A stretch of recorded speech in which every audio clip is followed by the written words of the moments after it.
Hello and welcome back to study Saurabh YouTube channel. आज के इस वीडियो में हम बिहार ऑल एग्जामिनेशन पीवाईक्यू में बायोलॉजी को कंटिन्यू करेंगे। ये बायोलॉजी का लेक्चर नंबर 12 है।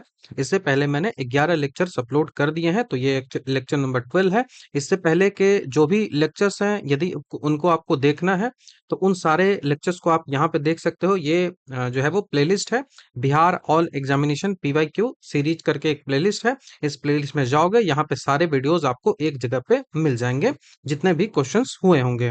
ठीक है। यदि जो भी चीजें मैं बता रहा हूँ, जो भी क्वेश्चंस को मैं डिस्कस कर रहा हूँ, उसका पीडीएफ आपको चाहिए तो आप पीडीएफ को खरीद सकते हो। सारा पीडीएफ मैंने कंपाइल करके रखा हुआ है, हिंदी और अंग्रेजी दोनों में।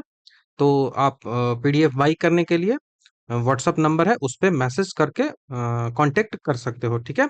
हम जो क्वेश्चंस होगा उसका सैंपल इस तरीके से होगा। पहले क्वेश्चन से शुरुआत करते हैं। तो हमने 310 नंबर क्वेश्चन तक डिस्कस कर लिया है। अब 311 से बात करते हैं। देखो, असेक्सुअल रिप्रोडक्शन के बारे में बात हो रही है। जो अलैंगिक जनन है उसके बारे में बात हो रही है। देखो, रिप्रोडक्शन जो होता है वो दो तरीके का होता है। पहला जो होता है वो सेक्सुअल होता है, जिसमें दो जो है वो सेक्सुअल जो होता है उसमें दो पार्ट चाहिए, एक मेल और एक फीमेल चाहिए। और असेक्सुअल होता है जो खुद ही कर लिया जाता है। ठीक है। तो असेक्सुअल रिप्रोडक्शन जो होता है, मतलब जिसमें जाइगोट का फॉर्मेशन ना हो, सीधी सी यदि साइंटिफिक लैंग्वेज में मैं बोलूं, असेक्सुअल रिप्रोडक्शन जो होता है उसका एक टाइप होता है बर्डिंग। बर्डिंग मतलब वो बर्ड निकलता है। बर्ड मतलब एक एक इस तरीके से ऐसे निकल जाता है और वो अलग हो जाता है। अभी समझाता हूँ उसको। तो वो कहाँ पे होता है इस बारे में यहाँ पे पूछा जा रहा है। तो वो जो बर्डिंग जो होता है वो ईस्ट में होता है। हमने काफी डिटेल से पहले भी इस बारे में चर्चा कर ली है। ठीक है। ये आपको ध्यान रखना चाहिए। ईस्ट जो होता है वो खमीर होता है, जो कि एक जो है वो एक कोशिकीय कवक है। और इसमें मुकुलन के द्वारा जनन जो है वो बहुत तेजी से होता है। और इसके अलावा जो है वो मुकुलन और कहाँ होता है, तो ईस्ट के साथ ही साथ वो हाइड्रा में भी होता है। हाइड्रा में भी होता है। तो ये एग्जाम्पल्स ही आपसे बार बार जो है वो पूछे जाते हैं, देख लो। ठीक है। तो ये जो कई सारे प्रोसेस होते हैं। जैसे सबसे पहले मैं बडिंग की बात करूं तो बड इस तरीके से जो है वो फॉर्मेशन होते हैं। ये अगर पूरी तरीके से एक जीव है, ठीक है, ये पूरी तरीके से जो है वो ये फेर्गमेंटेशन है। हम बडिंग की बात हो रहे हैं, यहाँ पे बडिंग है। हाइड्रा में जो बडिंग हो रही है वो इस तरीके से एक पूरा जीव है। अब इसमें देखो, एक छोटा सा ऐसा यहाँ पे बर्ड जो है वो निकल रहा है। ये बर्ड फिर से इतना हो गया, अब ये बर्ड फिर से इतना हो गया, और अब जो है वो ये दो पार्टों में डिवाइड हो गया। इस तरीके से बर्ड जो है वो डेवलप होता है। न्यू ऑर्गेनिज्म जो होता है वो डेवलप होता है आउट ग्रोथ से, जिसको बर्ड जो है वो कहा जाता है। तो ये बडिंग जो होता है वो कहाँ कहाँ देखने को मिलता है, मैंने लिख भी रखा है। बडिंग जो होता है वो हाइड्रा और ईस्ट में देखने को मिलता है। बडिंग जो है वो कैन बी एक्सटर्नल। एक्सटर्नल जो होता है वो हाइड्रा में होता है, और इंटरनल होता है वाया गेम्यूल्स। तो वो जो होता है वो स्पंजेस में होता है, स्पंज में होता है। ठीक है। ठीक है। ये ईस्ट और खमीर आपको याद रखना होगा। बडिंग कैसे होता है मैंने बता दिया है। तो पहला बडिंग आपको समझ में आ गया। ठीक है, बडिंग आपको समझ में आ गया। उसके बाद जो प्रोसेस होता है उसको बोलते हैं अमीबा वाला प्रोसेस। आप सबसे पहले देख लो। अमीबा का जो प्रोसेस होता है वो क्या होता है, वो होता है बाइनरी फिजन, द्विविखंडन। बाइनरी फिजन, द्विविखंडन जो होता है ये अमीबा में भी होता है और बैक्टीरिया में भी होता है। ठीक है, ये बैक्टीरिया में भी होता है। ठीक है। तो अमीब देखो, इसमें होता क्या है ना कि एक सिंगल ऑर्गेनिज्म है। ये सिंगल ऑर्गेनिज्म सीधा सीधा दो पार्टों में डिवाइड हो जाता है, एक और दो। सीधा सीधा कुछ प्रोसेस नहीं होता, सीधा दो पार्टों में डिवाइड हो जाएगा। तो ये जो है वो बाइनरी फिजन कहलाता है। तो देखो, बाइनरी फिजन, ठीक है, फिजन जो होता है, एक पेरेंट सेल होता है वो डिवाइड हो जाता है दो या फिर दो से अधिक independent equal sized daughter cell में। तो एक से सीधा दो बनेगा या फिर दो से अधिक बन जाएगा। कहाँ कहाँ देखने को मिलता है ये फिजन, ये जो द्विविखंडन जो देखने को मिलता है, विखंडन कह लो खंडन कह लो। अब द्विविखंडन जब होगा तो वो जो अमीबा, पैरामीशियम, लिस्मेनिया डोनोविना और प्लाज्मोडियम, यहाँ पे देखने को मिलता है। बाइनरी जो होता है, फिजन जो होता है वो बाइनरी हो सकता है और मल्टीपल हो सकता है। बाइनरी जब होता है वो फेवरेबल कंडीशंस में होता है, और मल्टीपल जब होता है तो वो अनफेवरेबल कंडीशन में होता है। ठीक है, अनफेवरेबल कंडीशन में होता है। तो अमीबा जो होता है उसमें बाइनरी फिजन होता है। अमीबा जो होता है उसमें बाइनरी फिजन होता है। इसके द्वारा एक कोशिकीय जीव जो है वो टूटकर सीधा दो हिस्सों में बच जाता है। प्लाज्मोडियम जो होता है वहां पे आपको मल्टीपल फ्यूजन देखने को मिलता है। ठीक है, प्लाज्मोडियम जो होता है वहां पे मल्टीपल फ्यूजन आपको देखने को मिलता है। तो ये जो प्लाज्मोडियम आपको दिख रहा है यहाँ पे फिजन तो है ही, लेकिन वो मल्टीपल वाला है, वो मल्टीपल वाला है। अमीबा में जो फिजन है वो कैसा है, तो वो बाइनरी है। अमीबा का जो फिजन है वो कैसा है, तो वो बाइनरी है। ठीक है, तो ये आपको ध्यान रखना होगा। इतना समझ में आ गया। प्लाज्मोडियम में जो होता है वो मल्टीपल फिजन के द्वारा एक जो कोशिका होता है उससे साथ ही साथ कई सारी नए जो कोशिकाएं हैं, नई जो शरीर है वो बनता है। तो ये आपको ध्यान रखना होगा। ठीक है, इतना समझ में आ गया। बडिंग कहाँ कहाँ होती है, ईस्ट और हाइड्रा में, बहुत इंपॉर्टेंट है। बाइनरी फिजन जो है वो कहाँ होता है, तो अमीबा और लिस्मेनिया में। अमीबा और लिस्मेनिया में भी क्या होता है, वो बाइनरी ही होता है। अमीबा और लिस्मेनिया में बाइनरी ही होता है। मल्टीपल फिजन जो होता है वो प्लाज्मोडियम में होता है। मल्टीपल फिजन जो होता है वो प्लाज्मोडियम में होता है। इतना अभी आपको समझ में आ गया होगा। अब देखो, ये फिजन हो गया, फिजन क्लियर हो गया, बडिंग क्लियर हो गया। अब उसके बाद फ्रेगमेंटेशन आता है। ठीक है, फ्रेगमेंटेशन जो होता है, ये जो होता है यहाँ पे देखो, फ्रेगमेंटेशन आपको समझ में आएगा। यहाँ पे ब्रेकडाउन हो जाता है पेरेंट बॉडी दो पार्टों में। ये एक पेरेंट बॉडी था और सीधा का सीधा दो पार्टों में डिवाइड हो गया और दोनों जो है वो एक एक करके दो पार्ट में है, वो बन गया। तो ये फ्रेगमेंटेशन जो है वो होता है। तो फ्रेगमेंटेशन जो होता है वो पेरेंट बॉडी ब्रेकडाउन होता है स्पॉन्टेनियसली। ठीक है, दो पीसेस में, और ईच पीस जो है वो रीजनरेट कर लेता है फुल एडल्ट के रूप में। और ये स्पॉन्जिया में होता है। हाँ हाँ, स्पॉन्जिया बोलो। Spirogyra, Spirogyra it is a type of algae है। अस्पाइरोगाइरा जो होता है वो एक एल्गी होता है, उसी में ये देखने को मिलता है। और प्लेनेरिया में भी फ्रेगमेंटेशन आपको देखने को मिलता है। प्लेनेरिया जो होता है वहां पे रीजनरेशन का पावर सबसे ज्यादा होता है। स्टार फिश में रीजनरेशन का पावर सबसे ज्यादा होता है। तो ये दो आपको याद रखना होगा। रीजनरेशन का पावर जो है वो सबसे ज्यादा किसके पास होता है, तो वो जो होता है वो स्टार फिश के पास होता है। यहीं पे लिख लो, रीजनरेशन कहीं दिख रहा है, रीजनरेशन। तो रीजनरेशन का पावर जो सबसे ज्यादा होता है वो कहाँ पे होता है, ऐसे लिखता हूं,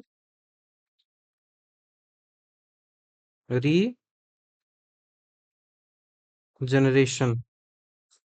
रीजनरेशन का पावर सबसे ज्यादा जो होता है वो कहाँ होता है, तो सबसे ज्यादा प्लेनेरिया में होता है। ठीक है, प्लेनेरिया। दूसरे नंबर पे जो आता है वो स्टार फिश आता है, स्टार फिश आता है। ठीक है, ये आपको ध्यान रखना होगा। इतना समझ में आ गया।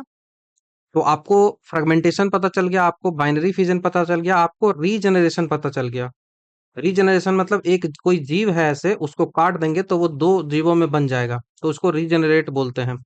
तो रिप्लेसिंग डैमेज और मिसिंग सेल टिश्यू ऑर्गन और द होल बॉडी। तो इस तरीके से एक को काटेंगे तो पूरा तरीके से दो बन जाता है। ठीक है, तो रीजनरेशन समझ में आ गया।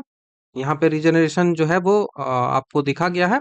ठीक है, उसके बाद आप जो है वो किसको देख लो, तो बडिंग भी हो गया। अब वेजिटेटिव प्रोपोगेशन देख लो। वेजिटेटिव प्रोपोगेशन वो होता है जिसमें प्लांट्स के डंठल को काटते हैं और उस डंठल को लगा के नया प्लांट बना लेते हैं, उसके पत्तियों से नया प्लांट बना लेते हैं, तो वो कहलाता है a new plant growth from a fragment of its parent. उसके फ्रेगमेंट से तोड़कर यदि बना लेते हैं तो वही जो है वो वेजिटेटिव प्रोपोगेशन कहलाता है। A new plant developed directly from vegetative part, जैसे कि रूट से बना लो, जैसे स्टीम से बना लो, पत्ते से बना लो। जो पत्ते से बनता है वो ब्रायोफिलम में बनता है, ये बहुत इंपॉर्टेंट भी है। ब्रायोफिलम में जो बनता है वो लीफ वर्ड से बनता है, ये बार बार पूछा जाता है। पोटैटो जो होता है उसमें ट्यूबर से बनता है। जिंजर जो होता है उसमें राइजोम से बनता है। ये सब बार बार पूछा जाता है। और ये कॉमनली जो है वो यूटिलाइज्ड होता है एग्रीकल्चर, हॉर्टिकल्चर, आर्टिफिशियल मेथड से ग्राफ्टिंग करते हैं। ग्राफ्टिंग क्या होता है, ग्राफ्टिंग वो चीजें होती है जिसमें जैसे कि ये एक प्लांट है, इस प्लांट को हमने काटा और काट के ग्राफ्ट कर दिया। इस ये जो कोई एक प्लांट था, एक एक प्लांट था और ये दूसरा प्लांट था। और पहले प्लांट को दूसरे ये जो पहला प्लांट था ना, इसको दूसरे प्लांट में ऐसे जाके फिट कर दिए। तो ये ग्राफ्टिंग प्रोसेस कहलाता है। और ग्राफ्टिंग प्रोसेस जो है वो किसके कारण से होता है, ये एएसओ में पूछा गया था। ग्राफ्टिंग प्रोसेस जो होता है ना, वो जब तक कैम्बियन नहीं रहेगा, जब तक कैम्बियन पेड़ में नहीं रहेगा, तब तक ग्राफ्टिंग प्रोसेस कंप्लीट नहीं हो सकता है, हो ही नहीं सकता है। ये आपको ध्यान रखना होगा, क्योंकि एएसओ 2025 में ये सवाल जो है वो पूछा गया है। तो ये वेजिटेटिव प्रोपोगेशन आपको समझ में आ गया। ठीक है, आपको फ्रेगमेंटेशन जो है वो समझ में आ गया। अब जो बचता है वो कौन सा बन रहा है, वो स्पाइरुलेशन इन बैक्टीरिया। अब बैक्टीरिया में स्पाइरुलेशन क्या होता है, तो एडल्ट ऑर्गेनिज्म जो होता है प्रोड्यूस होता है सिंगल सेल, जो कि डिप्लॉयड होता है, spores that grow into adult. ये हो गया। उसके बाद पार्थोजेनेसिस भी एक अच्छा जो है वो बार बार पूछा जाता है। ये होता है कि डेवलपमेंट ऑफ एन एम्ब्रॉय, जो भ्रूण होता है उसका विकास जो है वो डायरेक्टली होता है फ्रॉम अनफर्टिलाइज्ड एग। बहुत इंपॉर्टेंट है, अनफर्टिलाइज्ड एग के साथ जब हो जाता है तो वो जो होता है वो क्या कहलाता है, वो जो कहलाता है पार्थोजेनेसिस कहलाता है, पार्थेनोजेनेसिस कहलाता है। विदाउट मेल जेनेटिक कंट्रीब्यूशन, कोई भी मेल के कंट्रीब्यूशन के बिना ही जब हम जो है वो रिप्रोडक्शन कर लेते हैं, डायरेक्टली कर लेते हैं बिना फर्टिलाइज किए हुए एग को, तभी उसको पार्थेनोजेनेसिस कहा जाता है। ये जो देखने को मिलेगा वो आपको हनी बी में देखने को मिलेगा। हनी बी में देखने को मिलेगा, जो ड्रोन्स होते हैं। ड्रोन्स किसको बोलते हैं, तो हनी का जो छत्ता होता है ना, उसमें ड्रोन्स उसको बोलते हैं, जो कि रानी जो मधुमक्खी होती है, इन रानी मधुमक्खी के साथ जो है वो सेक्स करता है, इनको जो है वो बोला जाता है। ठीक है। उसके बाद बिपटेल लिसार्ड, लिसार्ड में भी होता है। ये जो है वो क्रिएट होता है haploid males in honey bee, demonstrating an evolutionary shift in sex determination. इसमें सेक्स का डिटर्मिनेशन भी उसी तरीके से होता है कि मेल होगा या फिर फीमेल होगा। हमने इस बारे में पहले ही वीडियो में बता रखा है, उसको आप देख लोगे। ये हो गया। ठीक है। अब उसके बाद जो ये पार्थोजेनेसिस समझ में आ गया क्या होता है, उसके बाद जो है वो एपोमिक्सिस जो है वो प्लांट में कैसा होता है, तो ये भी एक asexual formation of seed from ovules without meiosis and fertilisation. तो ये जो है वो एपोमाइसिस कहते हैं, माइसिक्स कहा जाता है, एपोमाइसिक्स बहुत इंपॉर्टेंट है। पार्थेनोजेनेसिस जब भी पूछेगा तो बिना, जैसे कोई भी आप देखते हो ना कि बिना फूल के फल नहीं होता है, तो यदि बिना फूल के फल बन गया तो वो भी पार्थेनोजेनेसिस में ही आता है। ये भी आपको ध्यान रखना होगा, पूछ लिया जाता है। स्पोर फॉर्मेशन की बात करें तो ये स्पेशल स्ट्रक्चर होता है जिसको स्पोरेंजिया कहा जाता है, स्पोरेंजिया कहलाता है। वो प्रोड्यूस होता है, बहुत छोटा जो है वो प्रोड्यूस होता है, माइक्रोस्कोपिक टफ थिक वॉल जो होता है वो स्पोर्स बनाता है, दैट जर्मिनेट्स अंदर फेवरेबल कंडीशंस। ये जो होता है वो राइजोपस में देखने को मिलता है। ब्रेड माउल्ड जो आप देखते हो ना, उसमें देखने को मिलता है। उसी के साथ साथ स्पोर फॉर्मेशन जो होता है वो फर्न में देखने को मिलता है। और उसके साथ साथ मोसेस जो होते हैं, मॉस जिसको बोलते हैं, उसमें जो है वो होता है। स्पोर्स जो होता है वो हाईली रेसिस्टेंस होता है एनवायरमेंटल एक्सट्रीम हीट का डिस्ट्रैक्शन का। तो ये आपको ध्यान रखना होगा। ये सब पूछ लिया जाता है। बाकी आप ध्यान रखिएगा कि ईस्ट का उपयोग जो है वो ब्रेड केक बनाने में, शराब बनाने में, और जो फ्रेगमेंटेशन है उसके लिए ईस्ट जो होता है उसका उपयोग जो है वो किया जाता है। अब ये सवाल आपसे ये भी पूछा जा सकता है कि फ्रेगमेंटेशन जो होता है, उस फ्रेगमेंटेशन में जो ईस्ट जो है वो यूज होता है, उस ईस्ट को क्या बोला जाता है, तो उसको बोला जाता है सैक्रो माइसेज, सैक्रोमाइसेज सेरे विसे, सैक्रोमाइसेज सेरे विषय इसे कहा जाता है। तो ये आपको ध्यान रखना होगा, सवाल जब भी पूछे आपको ध्यान होना चाहिए। अब वहां पे मत कहिएगा कि टफ पूछ लिया है। ठीक है, टफ पूछ लिया है। तो ये हो गया। बाकी अलैंगिक जनन मतलब सीधा सिंगल पेरेंट की आवश्यकता होती है, और इससे उत्पन्न जो संतान होते हैं वो एकदम क्लोन होते हैं, क्योंकि उनमें कोई भी आनुवांशिक जो रूप से जो है वो डिफरेंस नहीं होता, वो एकदम समान होते हैं। रीजन आपको पता है, मैंने बता रखा है। ठीक है, नेक्स्ट सवाल की ओर बढ़ जाते हैं। सवाल जो है वो पूछा जा रहा है कि निम्नलिखित में से कौन सा अंतःस्रावी ग्रंथि नहीं है। अंतःस्रावी ग्रंथि इंडोक्राइन ग्लैंड जो है वो नहीं है, थायराइड, पिट्यूटरी, लैक्रिमल, या फिर नन ऑफ दिस। ठीक है। तो आप जो देखोगे, जो थायराइड ग्लैंड है और पिट्यूटरी ग्लैंड है, ये इंडोक्राइन ग्लैंड होता है। लेकिन जो लैक्रिमल ग्लैंड है, जहां से आंसू निकलता है, ये जो ग्लैंड होता है वो एक्सटर्नल होता है। मानव शरीर जो होता है वहां पे दो प्रकार की ग्रंथियां होती हैं, एक एंडोक्राइन ग्लैंड होता है और एक एक्सोक्राइन ग्लैंड होता है। ठीक है। तो जो लैक्रिमल ग्लैंड होता है, यह हमारी आंखों में पाए जाने वाले टीयर ग्लैंड है। यह आंसू बनाती है और यह डक्ट के माध्यम से आंख की सतह पर यह आंसू को छोड़ता है। तो जो भी चीजें डक्ट के माध्यम से छोड़ेगा वो तो एंजाइम होगा। एंजाइम होगा। और बिना डक्ट के माध्यम से जो छोड़ेगा, विदाउट डक्ट जो छोड़ेगा, वो जो है वो हार्मोन होगा। वो जो है वो हार्मोन होगा। ये आपको समझ में आ गया। अब चूंकि इसमें डक्ट होता है और यह हार्मोन नहीं निकालती है, इसीलिए ये एक्सोक्राइन ग्लैंड होगा। एंडोक्राइन तो हो नहीं सकता है। तो ये आपको ध्यान रखना होगा, बार बार पूछा जाता है। ठीक है। थायराइड जो होता है वो गले में स्थित जो एंडोक्राइन ग्लैंड है, जो कि सबसे बड़ा जो है वो एंडोक्राइन ग्रंथि है, और यहाँ से थायरोक्सिन हार्मोन जो है वो निकलती है। पिट्यूटरी जो होता है वो मस्तिष्क में होता है, मास्टर सेल बोलते हैं। ये ध्यान आपको रखना है। बात करते हैं लाइसोजाइम की। लैक्रिमल ग्रंथि से निकलने वाला जो आंसू होते हैं, उसमें लाइसोजाइम नामक एंजाइम होता है, जो कि आंखों में जाने वाले धूल और बैक्टीरिया को मारता है। तो यहां से जो एंजाइम निकलता है, उस एंजाइम को क्या बोला जाता है? तो इसको लाइसोजाइम कहते हैं। लाइसोजाइम इसको कहा जाता है। लाइसोजाइम एंजाइम निकलता है। ठीक है। इंडोक्राइन ग्लैंड और एक्सोक्राइन ग्लैंड के बारे में ऑलरेडी हमने बता रखा है, काफी डिटेल से आपको बता रखा है। मानव शरीर की सबसे बड़ी जो है वो एक्सोक्राइन ग्लैंड कौन सा है? तो लीवर हो जाएगा। आंसू में कौन सा एंजाइम पाया जाता है? तो लाइसोजाइम हो जाएगा। लैक्रिमल ग्लैंड जो है वो टीयर निकालती है। आंसू का जो एंजाइम होता है वो लाइक्रोजाइम होता है, बैक्टीरिया लाइसोजाइम होता है, बैक्टीरिया को मारने के लिए होता है। ध्यान रखिएगा। और बाकी नेक्स्ट सवाल की ओर बढ़ जाते हैं। सवाल जो है वो हमसे पूछा जा रहा है कि आगत तथा निर्गत तंत्रिकाएं जो है वो मिलती कहाँ है? सेंसरी और नर्व और मोटर नर्व, ये दोनों कहाँ पे आके मिलती है? सेंसरी नर्व जो हमें सेंस करता है, और मोटर नर्व जो इंफॉर्मेशन को, ऑर्डर जो होता है उस ऑर्डर को लेके जाता है। तो वो जो क्वेश्चन का ऑप्शन बहुत खराब है। ऑप्शन नंबर बी के साथ चलेंगे, सेंट्रल नर्वस सिस्टम जो है वो होता है। ये देखो, नर्व होता है जो सेंसेस को, जैसे हमें चोट लगी हाथ पे, तो वो सेंस को दिमाग तक कौन भेजेगा? तो वो सेंसरी नर्व भेजेगा। और उस सेंस के बाद, सेंसरी नर्व ने भेज दिया, उसके बाद वो जो है वो वहां से इंफॉर्मेशन लेके कौन जाएगा? तो वो मोटर नर्व जो है वो इंफॉर्मेशन लेके जाएगा और आपको कहेगा कि आप वहां से हाथ हटा लो, आपको चोट लग गया है। ठीक है। अब ये जो सेंसरी नर्व होता है वो व्हाइट मैटर में जाता है, और मोटर नर्व जो होता है वो ग्रे मैटर से निकलता है। इस बारे में आपको मैंने काफी डिटेल से, जब हम नर्वस सिस्टम पढ़े थे तो उसमें मैंने चर्चा कर दी थी। अभी आप मोटर न्यूरॉन और सेंसरी न्यूरॉन के बारे में थोड़ा सा बता देता हूं। ठीक है।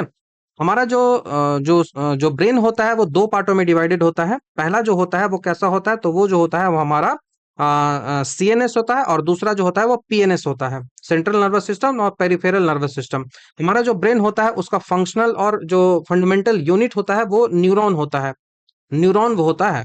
और न्यूरॉन जो होता है वो कई सारे टाइप के होते हैं, बाइपोलर, मल्टीपोलर, सिंगल पोलर, ये सब जो है वो होते हैं। अब यहाँ पे जो नर्व्स होते हैं वो दो प्रकार के होते हैं। पहला जो है वो सेंस करने वाले नर्व्स होते हैं, और दूसरा जो होते हैं वो मोटर नर्व होते हैं।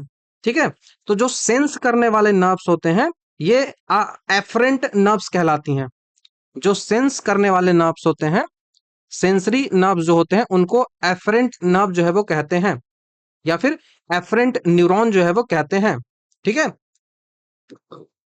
एफरेंट जो होता है वो, उसका मतलब ही लैटिन में होता है bring forward, bring towards. Bring towards मतलब सेंस को हम सारे बॉडी से कलेक्ट कर कर कहां पहुंचा रहे हैं? तो ये पहुंचा रहे हैं हम सीएनएस के पास। सीएनएस के पास, सीएनएस जो होता है वो ब्रेन और स्पाइनल कोड होता है, उसमें पहुंचा रहे हैं। सेंस ऑर्गन लाइक हमारा स्किन हो गया, हमारा जो है वो जो टेस्ट बर्ड हो गया जीभ में, ये सब हो गया। ठीक है।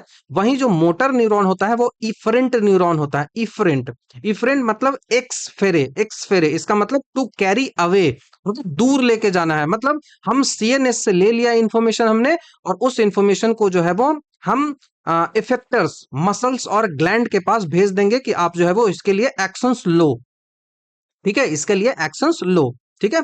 तो ये सेंसरी न्यूरॉन्स जो होते हैं, जिसको हमने एफरेंट कहा, वो जो न्यूरॉन होते हैं वो यूनिपोलर होते हैं या फिर स्यूडो यूनिपोलर होते हैं। यूनिपोलर कहने का मतलब कि उनमें जो सेल बॉडी होती है, ऐसे न्यूरॉन्स होते हैं ना,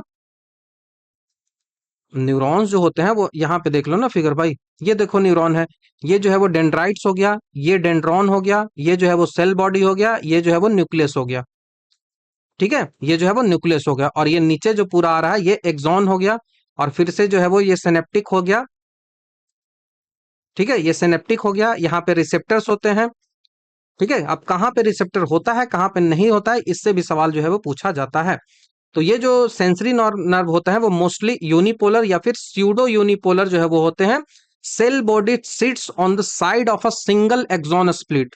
सेल बॉडी जो होता है वो सिंगल एक्सॉन स्प्लिट होता है, वहीं पे जो है वो सिट करता है। ये भी आपको ध्यान रखना होगा। ठीक है, अब वहीं मोटर न्यूरॉन जो होता है ना वो मोस्टली मल्टीपोलर होता है। एक लंबा एक्सॉन होगा, और उस लंबे एक्सॉन के साथ कई सारे जो है वो ब्रांचेज होंगे।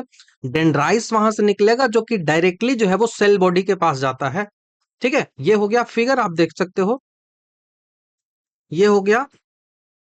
ये छोटा सा, इतना छोटा सा एक्सॉन है, और देखो कितना बड़ा जो है वो सेंसरी ऑर्गन का डेंड्राइट है, डेंड्रॉन है। और डेंड्रॉन के आगे जो निकलता है वो डेंड्राइट्स होता है। वहीं मोटर न्यूरॉन का देखो, यहाँ पे ऐसे सेल बॉडी है, ये इसका न्यूक्लियस है, ये इसका जो है वो सेल मेम्ब्रेन है, ये जो है वो डेंड्राइट है, और ये जो है वो ऐसे करके आगे जो निकलता है वो डेंड्रॉन्स है। ठीक है, डेंड्राइट्स हो गया, और ये डेंड्रॉन हो गया, और ये पूरा जो है वो इतना लंबा एक्सॉन हो गया, एक्सॉन हो गया, और नीचे जो है वो सिनेप्टिक नर्व जो है वो होती है, जहां पे रिसेप्टर्स होते हैं। ठीक है, तो इतना समझ में आ गया। अब ये समझो, ठीक है, मोटर न्यूरॉन हो गया। तीसरी बात समझो, इसका जो है वो सेल बॉडी में location of cell body, cell body का लोकेशन जो है वो कहाँ होता है। तो सेंसरी नर्व जो होता है उसमें जो है वो सीएनएस के बाहर होता है, डोर्सल रूट गैंग्लिया में।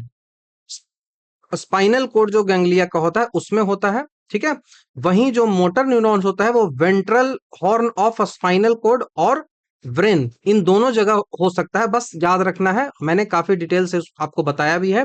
एक्सॉन की लेंथ की बात करें तो सेंसरी जो एक्सॉन का लेंथ होता है वो शॉर्ट एक्सॉन होता है, but connected to a long peripheral dendron process. वहीं जो मोटर न्यूरॉन होता है वो लॉन्ग एक्सॉन इसका होता है, running from the spinal cord down to the targeted muscle. ठीक है, और पाथवे की बात करें तो ये जो सेंसरी न्यूरॉन होता है, सेंसरी न्यूरॉन जो होता है वो एंटर करता है spinal cord via dorsal root, और वहीं जो मोटर न्यूरॉन तो होता है वो एग्जिट करता है spinal cord via ventral roots. ठीक है, तो इतना जो है वो दोनों के बारे में आपको समझ में आ गया होगा।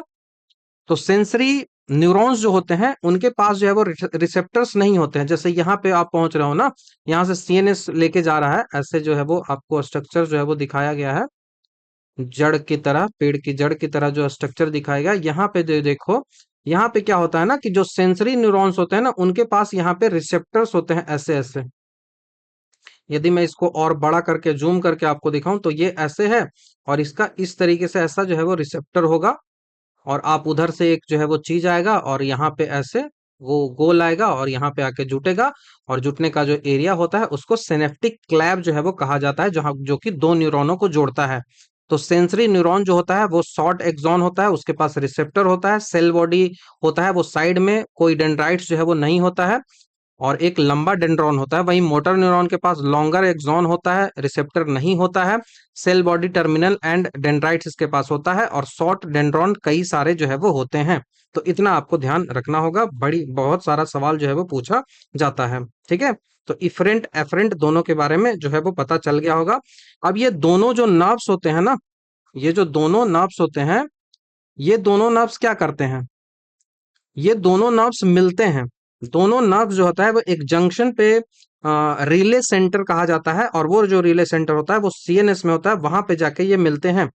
तो सेंट्रल नर्वस सिस्टम, जिसमें ब्रेन और स्पाइनल कोड आता है, वो सेंट्रल प्रोसेसिंग यूनिट होता है, जहां पे सेंसरी इनपुट आता है, रिसीव होता है, प्रोसेस होता है, और उसके बाद आउटपुट जो है वो वहीं से जनरेट होकर पूरे सेल बॉडी में चला जाता है। ठीक है, सीएनएस के अंदर जो न्यूरॉन्स होते हैं उसको इंटर न्यूरॉन्स होते हैं। ठीक है, जो कि इन दोनों को आपस में जोड़ता है। तो इन दोनों को आपस में जोड़ने वाला जो स्ट्रक्चर होता है उसको सीएनएस के अंदर इंटर न्यूरॉन्स कहा जाता है, जो कि सेंसरी और मोटर जो नर्व्स होते हैं उनको जोड़ता है, तो वो कहलाता है इंटर न्यूरॉन्स। Inter neurons. ठीक है, ध्यान आपको रखना होगा, बहुत इंपॉर्टेंट है। रिफ्लेक्स एक्शन हमने बता रखा है, लीवर हार्ट का क्या काम है ये हमने बता रखा है। कोई भी सवाल आपसे पूछे तो आपको याद होना चाहिए, सब कुछ मैंने बताया है। नेक्स्ट सवाल की ओर बढ़ते हैं। सवाल जीभ के बारे में है कि हमारा टंग में कौन सा स्वाद नहीं होता है, कौन सा स्वाद जो है वो नहीं होता है। तो हमारे टंग में जो स्पाइसी है उसके लिए स्वाद जो है वो नहीं होता है, और जो पगनेंट होता है, तीखा जो होता है, पंजेंट जो होता है, इसके लिए स्वाद नहीं होता है। बाकी स्वीट, कड़वाहट, सॉल्टी और उसी के साथ साथ खट्टा और उमामी इसके लिए होता है। लेकिन ये जो मसालेदार होता है 4 और 7 इसके लिए नहीं होता है। तो ऑप्शन नंबर सी के साथ आप जाओगे, 4 और 7।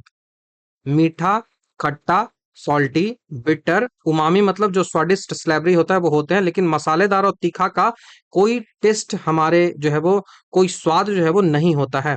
मिर्च खाने पर जो तीखापन हमें महसूस होता है, वो मिर्च में एक एक जो है वो केमिकल होता है, उस केमिकल को बोलता है कैप्साइसिन।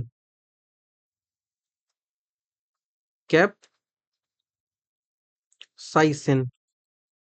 अब ये जो कैप्साइसिन मिर्च खाने पे आपको दिखता है, जब आप मिर्च खाते हो, चिली खाते हो, तो ये जो तीखापन महसूस होता है, क्या ये तीखापन टेस्ट बर्ड के कारण महसूस महसूस होता है? नहीं, ये जो तीखापन आपको महसूस होता है वो कैप्साइसिन जो रसायन होता है, केमिकल होता है, इसके कारण होता है। और यह रसायन जो है वो जीभ पर स्वाद कलिकाओं को नहीं, बल्कि दर्द और गर्मी महसूस करने वाला जो रिसेप्टर्स होता है ना, जीभ पर ये क्या करता है, जीभ पर इरिटेशन पैदा करता है। जो दर्द महसूस करने वाले पेन रिसेप्टर्स होते हैं, जो पेन फील करते हैं,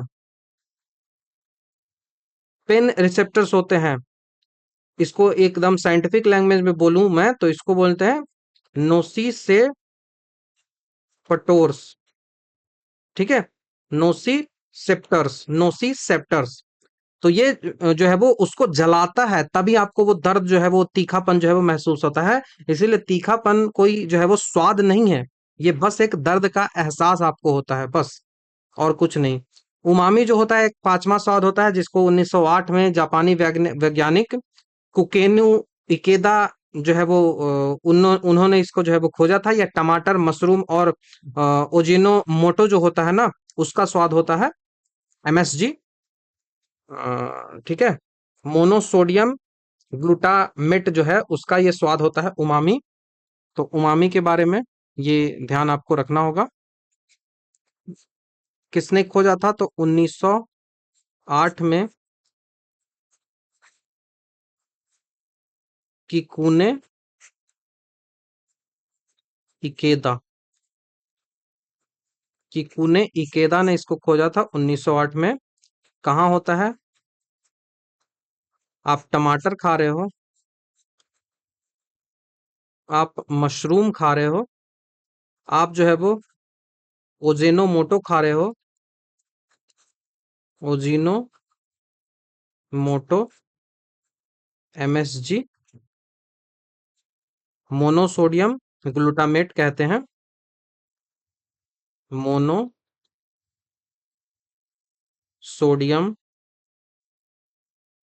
ग्लूटामेट। ठीक है, ये आपको ध्यान रखना होगा। ये जो स्वाद का जो चित्र आप देखते थे ना बार बार, उसको अभी वैज्ञानिक मान्यता जो है वो रिसेंट में उतना ज्यादा नहीं मिलता है, तो ये आपको ध्यान रखना होगा। ठीक है, नेक्स्ट सवाल की ओर बढ़ते हैं। सवाल है कि स्तनधारियों में सामान्य श्वसन के दौरान जो डायाफ्राम होता है वो क्या होता है? सामान्य श्वसन हो रहा है, और डायाफ्राम जो ये क्वालिटी होती है वो केवल और केवल मैमल्स में होती है। नॉर्मल रिस्पायरेशन होता है, उस नॉर्मल रिस्पायरेशन में वो फ्लैट रहता है। रिस्पायरेशन में सांस लेना और छोड़ना दोनों शामिल होता है। लेकिन जब भी प्रश्न इस तरीके से पूछे कि नॉर्मल श्वसन हो रहा है, तो यहाँ पे सीधी सी बात हो रही है इनहेलेशन की। इनहेलेशन, तो इनहेलेशन और एक्सहेलेशन दोनों होता है। एक्सहेलेशन, तो यहाँ पे इनहेलेशन की बात हो रही है। इनहेलेशन मतलब सांस अंदर खींचने की प्रक्रिया एक्टिव फेज को माना जाता है। तो सांस अंदर खींचते समय जो डायाफ्राम होता है वो फ्लैट हो जाता है। देखो मैं डायाफ्राम को आपको दिखा रहा हूं, ये सांस जा रही है, सांस आई, सांस आते समय कैसा हो रहा है, देखो फ्लैट हो जा रहा है। सांस जब छूट रहा है तो कैसा हो रहा है, डोम डोम लाइक स्ट्रक्चर हो जाए। डोम मतलब गुंबद होता है, गुंबद लाइक स्ट्रक्चर हो जा रहा है। लेकिन यहाँ पे इनहेल के समय क्या हो रहा है, ये फ्लैट हो जा रहा है, ये फ्लैट हो जा रहा है। आप देख रहे हो यही जो हरा वाला जो पार्ट है ना, ये डायाफ्राम है। ये डायाफ्राम जो है वो होता है, बहुत इंपॉर्टेंट है, आपको ये ध्यान रखना होगा। हमने इस बारे में काफी डिटेल से आपसे बात भी की थी। यदि डायाफ्राम आपका जो है वो चोट लगने से काम नहीं करता है तो आपका सीधे डेथ हो जाएगा। हिचकी भी जो आपको आती है ना, हिकपस जिसको कहा जाता है, यह डायाफ्राम में अचानक से जो अनैच्छिक ऐंठन होता है ना, उसके कारण से आपको हिचकी जो है वो आती है। हवा अचानक अंदर खींचती है और वोकल कॉर्ड जो है वो बंद हो जाता है, जिससे हम हिचकी जो है वो कहते हैं। तो ये आपको ध्यान रहना चाहिए। इनहेलेशन के में समय डायाफ्राम जो होता है वो फ्लैट हो जाता है, और सांस जब बाहर छोड़ी जाती है तब वो डोम लाइक स्ट्रक्चर, गुंबद शेप्ड स्ट्रक्चर जो है वो बना लेता है। और डायाफ्राम केवल और केवल स्तनधारियों में ही होता है, और हिचकी जो होता है वो डायाफ्राम का ऐंठन है। कुछ भी सवाल पूछे आपको होना चाहिए याद। फंक्शन पूछ रहा है पिट्यूटरी ग्लैंड का। पिट्यूटरी ग्लैंड जो होता है वो सभी अंगों में वृद्धि को प्रोत्साहन जो है वो करता है। तो to stimulate growth in all organs, तो ऑप्शन नंबर बी के साथ हम जाओगे। पिट्यूटरी ग्लैंड के बारे में मैंने काफी डिटेल से जो है वो चर्चा कर ली है। इसका सबसे प्रमुख और सीधा जो शारीरिक काम हो रहा है, सोमेटिक जो फंक्शन होता है, वो पूरे शरीर में वृद्धि को नियंत्रित करना होता है। यहाँ से ग्रोथ हार्मोन निकलता है, सोमेटोस्टेटिन हार्मोन निकलता है, कई सारे जो है वो हार्मोन जो है वो निकलते हैं। ठीक है। तो जिजान्टिज्म जब होता है या फिर एक्रोमेलेगी होता है बचपन में, जो वृद्धि हार्मोन यदि बहुत ज्यादा निकल जाए तो व्यक्ति जो है वो ग्रेट खली की तरह विशालकाय जो है वो हो जाता है। डॉर्फिज्म जो होता है वो ग्रोथ हार्मोन की कमी के कारण होता है। पीयूष हो गया, ग्रंथि ऑक्सीटॉक्सिन निकालता है प्रसव के दौरान। प्रोलैक्टिन जो निकालता है वो दूध फॉर्मेशन के लिए निकालता है। जो है वो टीएसएच निकालता है, कई सारे हार्मोन निकालता है। तो सब कुछ हमने बता रखा है। नेक्स्ट है कि नेत्रदान में दाता की आंख के किस हिस्से को जो है वो ट्रांसप्लांट किया जाता है। तो नेत्रदान जो होता है वो कॉर्निया का होता है। बहुत आसान सा सवाल है, ऑप्शन नंबर बी के साथ आप जाओगे। मानव आंख में जो आई डोनेशन होता है वो, आई डोनेशन के समय किसी अंधे व्यक्ति को रोशनी देने के लिए कभी भी पूरा आंख नहीं निकाला जाता। केवल आंख के सामने का जो ट्रांसपेरेंट शीशे जैसा हिस्सा निकाला जाता है, जिसे कॉर्निया जो है वो कहा जाता है। यही कॉर्निया जो होता है, कॉर्निया का जो ट्रांसप्लांट होता है, ट्रांसप्लांट ऑफ कॉर्निया, इसको एक अलग साइंटिफिक लैंग्वेज में बोला जाता है, इसको बोला जाता है केरोटोप्लास्टी। केराटोप्लास्टी, केराटोप्लास्टी कभी भी पूछा जाए याद आपको रखना है। अब ये कॉर्निया ही क्यों करते हैं ये थोड़ा सा समझ लेते हैं। तो कॉर्निया जो होता है वो मानव शरीर का एकमात्र ऐसा अंग है जिसमें ब्लड वेसल्स जो है वो नहीं होता है। कॉर्निया जो होता है इसके पास ब्लड वेसल्स नहीं होता है, ब्लड वेसल्स नहीं होता है। कॉर्निया को केवल और केवल जो अंदर जो है वो जो फ्लूइड होता है ना, आंख के अंदर जो आंसू होता है ना, वही उसको पोषण देता है कॉर्निया को। तो कॉर्निया के पास ब्लड वेसल्स नहीं होता है और यह सीधे हवा से जो है वो ऑक्सीजन लेती है। अब चूंकि इसमें खून का प्रवाह नहीं होता है, इसीलिए इसे जो है वो रेसिपिएंट की इम्यूनिटी इसे जो है वो विदेशी मानकर रिजेक्ट नहीं करती है, और इसका ट्रांसप्लांट जो है वो 99% जो है वो सफल होता है। ठीक है। तो कॉर्निया का काम क्या होता है, तो आंख में आने वाले प्रकाश का सबसे ज्यादा जो है वो जो झुकाव होता है, जो रिफ्लेक्शन होता है, वो कॉर्निया से ही होता है, लेंस से भी ज्यादा। समय सीमा की बात करें तो मृत्यु के 4 से 6 घंटे के भीतर ही कॉर्निया निकाला हुआ जाना चाहिए। ठीक, ठीक है, 4 से 6 घंटे के बीच पुतली जो होती है जिसको प्यूपिल बोलते हैं, कॉर्निया के पीछे स्थित जो छिद्र है जहां से प्रकाश जो है वो अंदर आता है उसको प्यूपिल कहा जाता है। आप देखो ये जो है वो कॉर्निया है, ये जो है वो कॉर्निया है। अब इस कॉर्निया के पीछे जो है वो ये वाला जो प्रकाश का छिद्र है थोड़ा सा, ये जो है वो प्यूपिल कहलाता है। अब देखो यहाँ पे ये जो है ना, ये प्यूपिल होता है, ठीक है। ये जो है वो प्यूपिल होता है। और ये बीच वाला जो ब्लैक वाला पार्ट हमको दिख रहा है हमारी आंखों में, जहां जिसमें कई कई लोग होते हैं उनमें ब्राउन भी हो जाता है, ये जो पार्ट होता है इसको आइरिस बोला जाता है। इसको जो है वो आइरिस बोला जाता है। उसके बाद जो उजला पार्ट आपको आंख में जो देखने को मिलता है, पूरा उजला वाला जो पार्ट होता है, उसको जो है वो स्क्लेरा कहा जाता है। उसको स्क्लेरा जो है वो कहा जाता है, ये आपको ध्यान रखना होगा।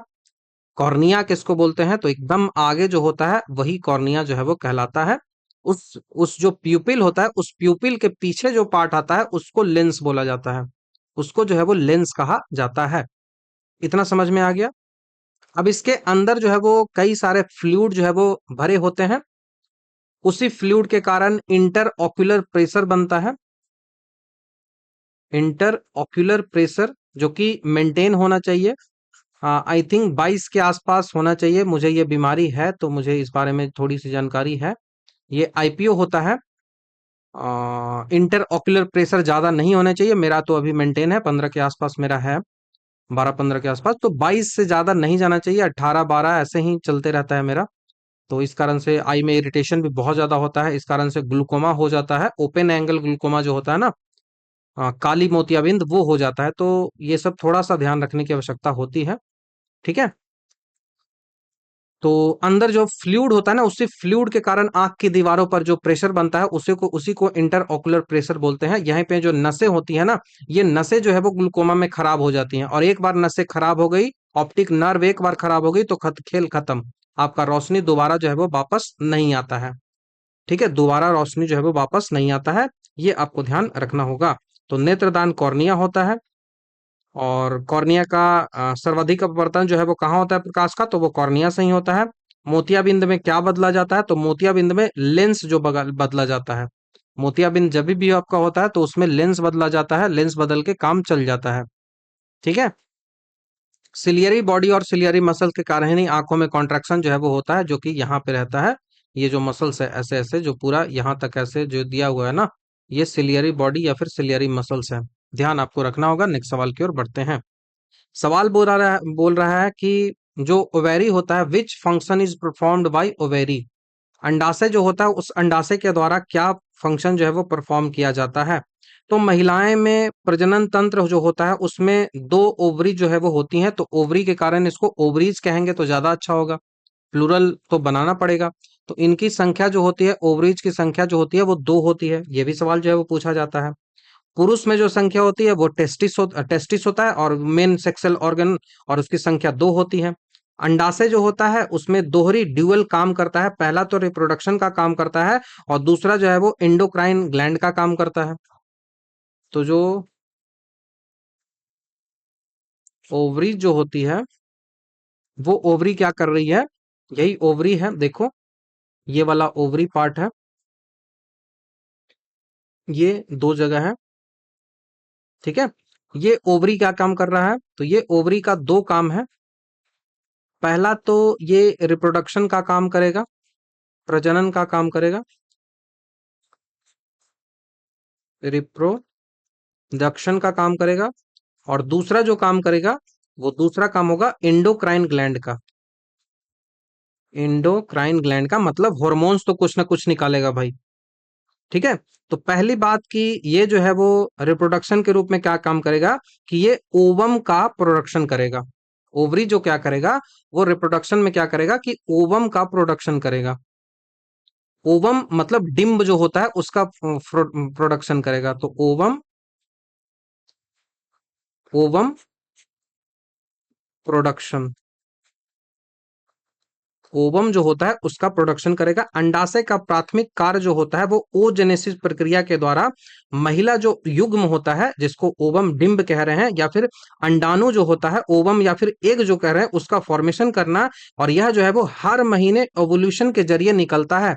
यहां से जो है वो एग निकलेगा। जब मेंस्ट्रुअल साइकिल होता है, उस मेंस्ट्रुअल साइकिल के 15 दिन के बाद जो है वो ये जो है वो यहाँ से एग जो है वो यहाँ पे फैलोपियन ट्यूब में आ जाता है। और यदि इस एग को फर्टाइल करने के लिए स्पर्म आता है, जो वजाइना के रास्ते से ऐसे स्पर्म आता है, और यहाँ पे यदि इसको फर्टाइल करता है, तो उस फर्टाइल के बाद इस यहाँ पे जो है वो जाइगोट का फॉर्मेशन होगा और उसके बाद ये यूट्रस में आ जाएगा और यूट्रस में आके बच्चे का फॉर्मेशन जो है वो होता है। ये बच्चे का फॉर्मेशन होता है, कैसे होता है हमने बता दिया है। ठीक है, तो ये एवोल्यूशन का क्रिया जो होता है वो केवल और केवल इतना होता है कि एग को फैलोपियन ट्यूब में पहुंचा देना हर मेंस्ट्रुअल साइकिल के बाद। तो यही जो होता है वो ओवम प्रोडक्शन या फिर ओवोल्यूशन कहलाता है। तो प्राथमिक कार्य जो इसका होता है वो ओजेनेसिस प्रक्रिया होता है, जिसमें ओवम या फिर एग का फॉर्मेशन करना है। तो ये ओवम प्रोडक्शन और इसको ओजेनेसिस जो है वो कहा जाता है। ये ध्यान आपको रखना है। दूसरा जो इसका काम हो गया वो एंडोक्राइन ग्लैंड की तरह हो गया, और वो क्या होगा, एस्ट्रोजन हार्मोन को निकालना। एस्ट्रोजन जो है वो हार्मोन वो निकलता है। अब ये एस्ट्रोजन हार्मोन निकलता कहाँ से है? तो एस्ट्रोजन जो हार्मोन होता है वो अंडाशय जो हमारा होता है, ओवरी जो हमारा होता है, उस ओवरी में, उस ओवरी की जो फॉलिकल सेल्स होती हैं, उन फॉलिकल सेल से एस्ट्रोजन जो हार्मोन है वो निकलता है, जो कि महिलाओं में जो यौन लक्षण होते हैं, सेक्सुअल कैरेक्टर्स होते हैं, जैसे आवाज पतला होना, मेंस्ट्रुअल साइकिल आना, जैसे कि जो हेयर्स आना, तो वो सब जो है वो उनको डेवलप करता है। उसके साथ ही साथ ये जो है वो एक और हार्मोन जो है वो उसका भी सिक्रेशन करता है, जिसको प्रोजेस्टेरॉन कहा जाता है। प्रोजेस्टेरॉन। ये जो प्रोजेस्टेरॉन हार्मोन जो होता है, जब अंडा बाहर निकल जाता है, यहां से अंडा जो है वो बाहर निकल गया, तो बची हुई खाली जो फॉलिकल्स की जो कार्पस ल्यूटियम होता है, कार्पस ल्यूटियम बन जाता है, और जो कि प्रोजेस्टेरॉन हार्मोन निकालती है। और यह जो हार्मोन होता है ये क्या करता है, ये प्रेगनेंसी को प्रोटेक्ट करता है। ये जो है वो प्रेगनेंसी को प्रोटेक्ट करता है, प्रेगनेंसी प्रोटेक्ट करने वाला होता है। तो प्रोजेस्टेरॉन प्रेगनेंसी से रिलेटेड है, ये भी आपको ध्यान रखना होगा। तो यहां से क्या आपको समझ में आया? तो ये जो है वो प्रोजेस्टेरॉन का सेक्रेशन करेगा, एस्ट्रोजन का सेक्रेशन करेगा और ओवम का प्रोडक्शन करेगा। तो तीनों हमारे यहां से आंसर बनेगा। ऑप्शन नंबर डी हमारे यहां से आंसर बन जाएगा। ठीक है, तो उपयुक्त में से ए बी सी तीनों काम सही है, तो तीनों ही आपका आंसर हो जाएगा। मेनोपॉज मैंने बता रखा है, मेंस्ट्रुअल साइकिल आपको पता है, अंडा का फर्टिलाइजेशन नहीं होता है तो 28 दिन के चक्र के बाद कार्पस लूटियम जो है वो नष्ट हो जाता है, और गर्भाशय की जो इंडोमेट्रियम जो दीवार होती है वो रक्त के साथ टूटकर बह जाता है, बाहर जो है वो निकल जाता है। ठीक है, तो ये होता है। बाकी फर्टाइल हो गया तो ये कार्पस लूटियम बना हुआ रहता है और जो है वो प्रेगनेंसी को प्रोटेक्ट करता है। अंडा और शुक्राणु जो मिलता है वो फैलोपियन ट्यूब में मिलता है, हमने इस बारे में बता ही रखा है आपको। ठीक है, तो एस्ट्रोजन जो होता है वो फीमेल फीचर्ड और पीडीएस कंट्रोल करता है। प्रोजेस्टेरॉन जो होता है वो प्रेगनेंसी हार्मोन है कार्पस लूटियम के द्वारा, और फर्टिलाइजेशन जो होता है वो फैलोपियन ट्यूब में होता है। आप यहाँ पे देख लो इन दोनों हार्मोन्स के बारे में, चलो यहाँ डिटेल से बताया भी गया है। ठीक है, ये है क्या है, ये एस्ट्रोजन हार्मोन आपको, ये फीमेल है। ठीक है, अब यहाँ से जो पिट्यूटरी ग्लैंड होता है, वो पिट्यूटरी ग्लैंड क्या कर, हाइपोथैलेमस ने इंफॉर्मेशन दिया। हाइपोथैलेमस जो है उसने gonadotropin releasing hormone GnRH hormone निकाला। ये हार्मोन जो है वो पिट्यूटरी ग्लैंड को बोला कि ये भाई ल्यूटिनाइजिंग हार्मोन तुम निकालो। तो इसने ल्यूटिनाइजिंग हार्मोन निकाल दिया, और न्यूट्रलाइजिंग हार्मोन निकालने के बाद ये क्या किया, फॉलिकल स्टिमुलेटिंग हार्मोन भी निकाल दिया। तो ल्यूटिनाइजिंग हार्मोन और फॉलिकल स्टिमुलेटिंग हार्मोन निकला। ये हार्मोन जो है वो जाके ओवरी को बोला, ये हार्मोन जो है वो ओवरी को जाके बोला कि तुम हार्मोन निकालो एस्ट्रोजन, तुम हार्मोन निकालो प्रोजेस्टेरॉन। तो इसने एस्ट्रोजन हार्मोन निकाला और प्रोजेस्टेरॉन हार्मोन निकाला। यहाँ पे क्या होता है, ओवुलेशन का प्रोसेस होता है। ओवुलेशन का जो प्रोसेस होता है उसमें क्या होता है कि कार्पस ल्यूटियम के अंदर जो है वो एक एग है, वो एग जो है वो बाहर निकलेगा, और वो एग बाहर निकलते हुए जो ओवम जिसको हमने कहा, वो ओवम जो है वो बाहर निकलेगा और बाहर जाके वो कहाँ पहुंचेगा, वो ओवम जो है वो यहीं पे रहेगा। और जब तक स्पर्म जब तक आके इसके साथ नहीं मिलेगा, तब तक यहाँ पे जो है वो बच्चे का फॉर्मेशन जो है वो नहीं होगा। अब देखो यहाँ पे ये स्ट्रक्चर है फैलोपियन ट्यूब में, यहाँ पे स्पर्म ने आकर इस पे अटैक किया, ये एग है, इसके एग के बाहर जो है वो कार्पस ल्यूटियम है। ठीक है, अब यहाँ पे स्पर्म जो है वो एक ही स्पर्म आएगा, देखो स्पर्म कितना सारा आया हुआ है, 1 2 3 4 5 6 7 तक कई सारा है, लेकिन केवल और केवल एक ही स्पर्म जो है वो एक एग को फर्टिलाइज करेगा। तो यहाँ पे जाइगोट फॉर्मेशन होगा और फर्टिलाइजेशन का प्रोसेस हो जाएगा। अब ये फर्टिलाइजेशन का प्रोसेस होके ये जो है वो आगे पहुंचेगा, मियोसिस जो मिटोसिस का प्रोसेस जो है वो पूरा हो जाएगा।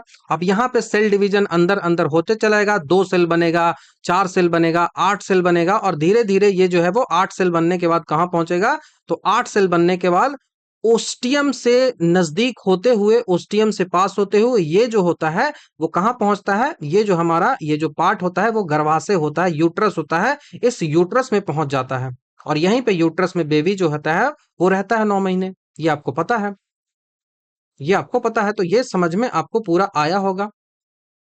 ठीक है, तो नेक्स्ट क्वेश्चन की ओर बढ़ जाते हैं। अस्टेपिडस के बारे में पूछ रहा है, तो अस्टेपिडस जो है वो एक मसल है। ये जो मसल्स होता है वो कान का मसल है। अस्टेपिडस जो मसल होता है वो कान का मसल होता है। हमारा जो कान होता है ना, उसको हम बेसिकली 3 पार्टों में डिवाइड करते हैं। कान जो होता है उसको 3 पार्टों में डिवाइड करा किया जाता है। पहला जो होता है वो एक्सटर्नल आई होता है, दूसरा जो होता है वो मिडल ईयर होता है, और तीसरा जो होता है वो इनर ईयर होता है। एक्सटर्नल जो ईयर होता है उसमें जो है वो आपका ईयर पिन्ना होता है, ऑरिकल होता है, उसके साथ ही साथ एक्सटर्नल ऑडिटरी कैनाल होता है। एक्सटर्नल ऑडिटरी कैनाल होता है, बस यही 2 चीजें यहाँ पे आती है। उसके बाद जो मिडिल ईयर होता है वहां पे 3 चीजें सबसे ज्यादा जरूरी है। इसी को जूम करके यहाँ पे मैंने दिखाया है। तो यहाँ पे 3 चीजों में 3 हड्डियां यहाँ पे होती है। पहली जो हड्डी होती है उसको बोला जाता है मिलियस, दूसरी जो हड्डी होती है उसको इनकस कहा जाता है, और तीसरी जो हड्डी होती है उसको स्टेपिज कहा जाता है। तो मिलियस, इनकस, स्टेपिज, ये हो गया इनर आई का। अब इनर आई जहां स्टार्ट होता है, उसी स्टार्ट होने की जगह पे एक जो है वो ड्रम लाइक स्ट्रक्चर होता है। ऐसे ये स्ट्रक्चर होता है, और इस ड्रम को कहते हैं कि ये ईयर ड्रम है। पेम्फोनिक मेम्ब्रेन, कान के जो पर्दे बोलते हैं कि कान की दीवार है, तो ये ईयर ड्रम जो है वो कहलाता है। ईयर ड्रम जो है वो कहलाता है, और इसी ईयर ड्रम के जो मिडिल ईयर होता है, इसी मिडिल ईयर से एक जो है वो जो है वो एक जो है वो ट्यूब लाइक स्ट्रक्चर निकलता है, एक नस जैसी खाली स्थान निकलता है। इसको यूस्थेसियन ट्यूब कहते हैं। ये यूस्थेसियन ट्यूब जो होता है वो क्या होता है, ये प्रेशर को मेंटेन करने के लिए होता है, ताकि कान की जो दीवार है उस पर कोई खतरा ना हो। ये केवल और केवल प्रेशर को मेंटेन करने के लिए यूस्थेसियन ट्यूब होता है। हमने कान के बारे में जब पढ़ा था तो काफी डिटेल से इस बारे में चर्चा की थी। उसके बाद जो ये कोक्लाई होता है, ये कोक्लाई होता है, इसके अंदर कई सारी चीजें होती हैं जो कि बहुत इंपॉर्टेंट है और आपसे बार बार एग्जामिनेशन में पूछा जाता है। लेकिन हम यहाँ पे बात कर रहे हैं अस्टेपिडस की। तो अस्टेपिडस है एक मसल्स है जो कि हमारे बॉडी का सबसे छोटा मसल है। तो अस्टेपिडस जो होता है वो अस्टेपी हड्डी जो होती है हमारी, आप देखो यहाँ पे 3 हड्डियां हैं, तो यहीं पे जो अस्टेपिज हड्डी होती है, मिलियस, इनकर और अस्टेपिज जो होती है, तो इसी अस्टेपिज के पास जो मसल्स होती है, स्टेप जो हड्डी होती है उसके पास जो मसल्स होती है, उसको अस्टेपिडस मसल कहा जाता है, जो कि हमारे बॉडी का स्मॉलेस्ट स्केलेटल मसल होता है। मात्र 1 मिलीमीटर लंबा इसका काम होता है। मिडिल ईयर में मौजूद शरीर की सबसे छोटी हड्डी अस्टेपिज को पकड़कर रखना, स्टेबलाइज करना। ठीक है, जब कोई आवाज बहुत लाउड होती है, लाउड नॉइज आती है, तो मांसपेशियां तुरंत सिकुड़ जाती है और अस्टेपिज हड्डी को ज्यादा कंपन करने से रोकता है, जिससे हमारे कान का पर्दा फटने से बच जाता है। इसको जो बोला जाता है वो ऑक्यूस्टिक रिफ्लेक्स कहा जाता है। ऑक्यूस्टिक रिफ्लेक्स, ये बहुत इंपॉर्टेंट है। ये सब सवाल बार बार एग्जामिनेशन में आते रहते हैं। ठीक है, तो सबसे बड़ी यदि मांसपेशी आपसे पूछी जाए तब आपका आंसर क्या होगा, तो ग्लूटस मैक्सिमस। ये हो गया स्मॉलेस्ट,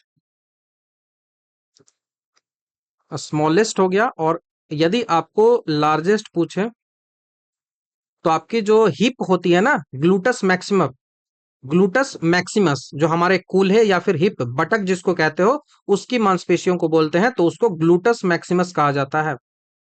हमने बताया भी है स्केलेटन सिस्टम में ग्लूटस मैक्सिमस। सबसे लंबी मांसपेशी, ये तो लार्जेस्ट हो गया। अब सबसे लंबी मतलब लॉन्गेस्ट।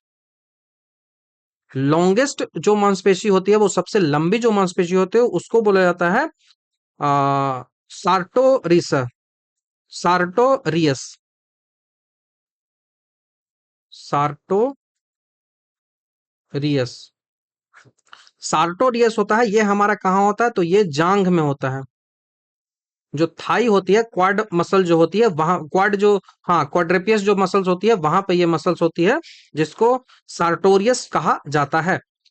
स्ट्रॉन्गेस्ट, यदि आपसे पूछा जाए कि स्ट्रॉन्गेस्ट मसल कौन है,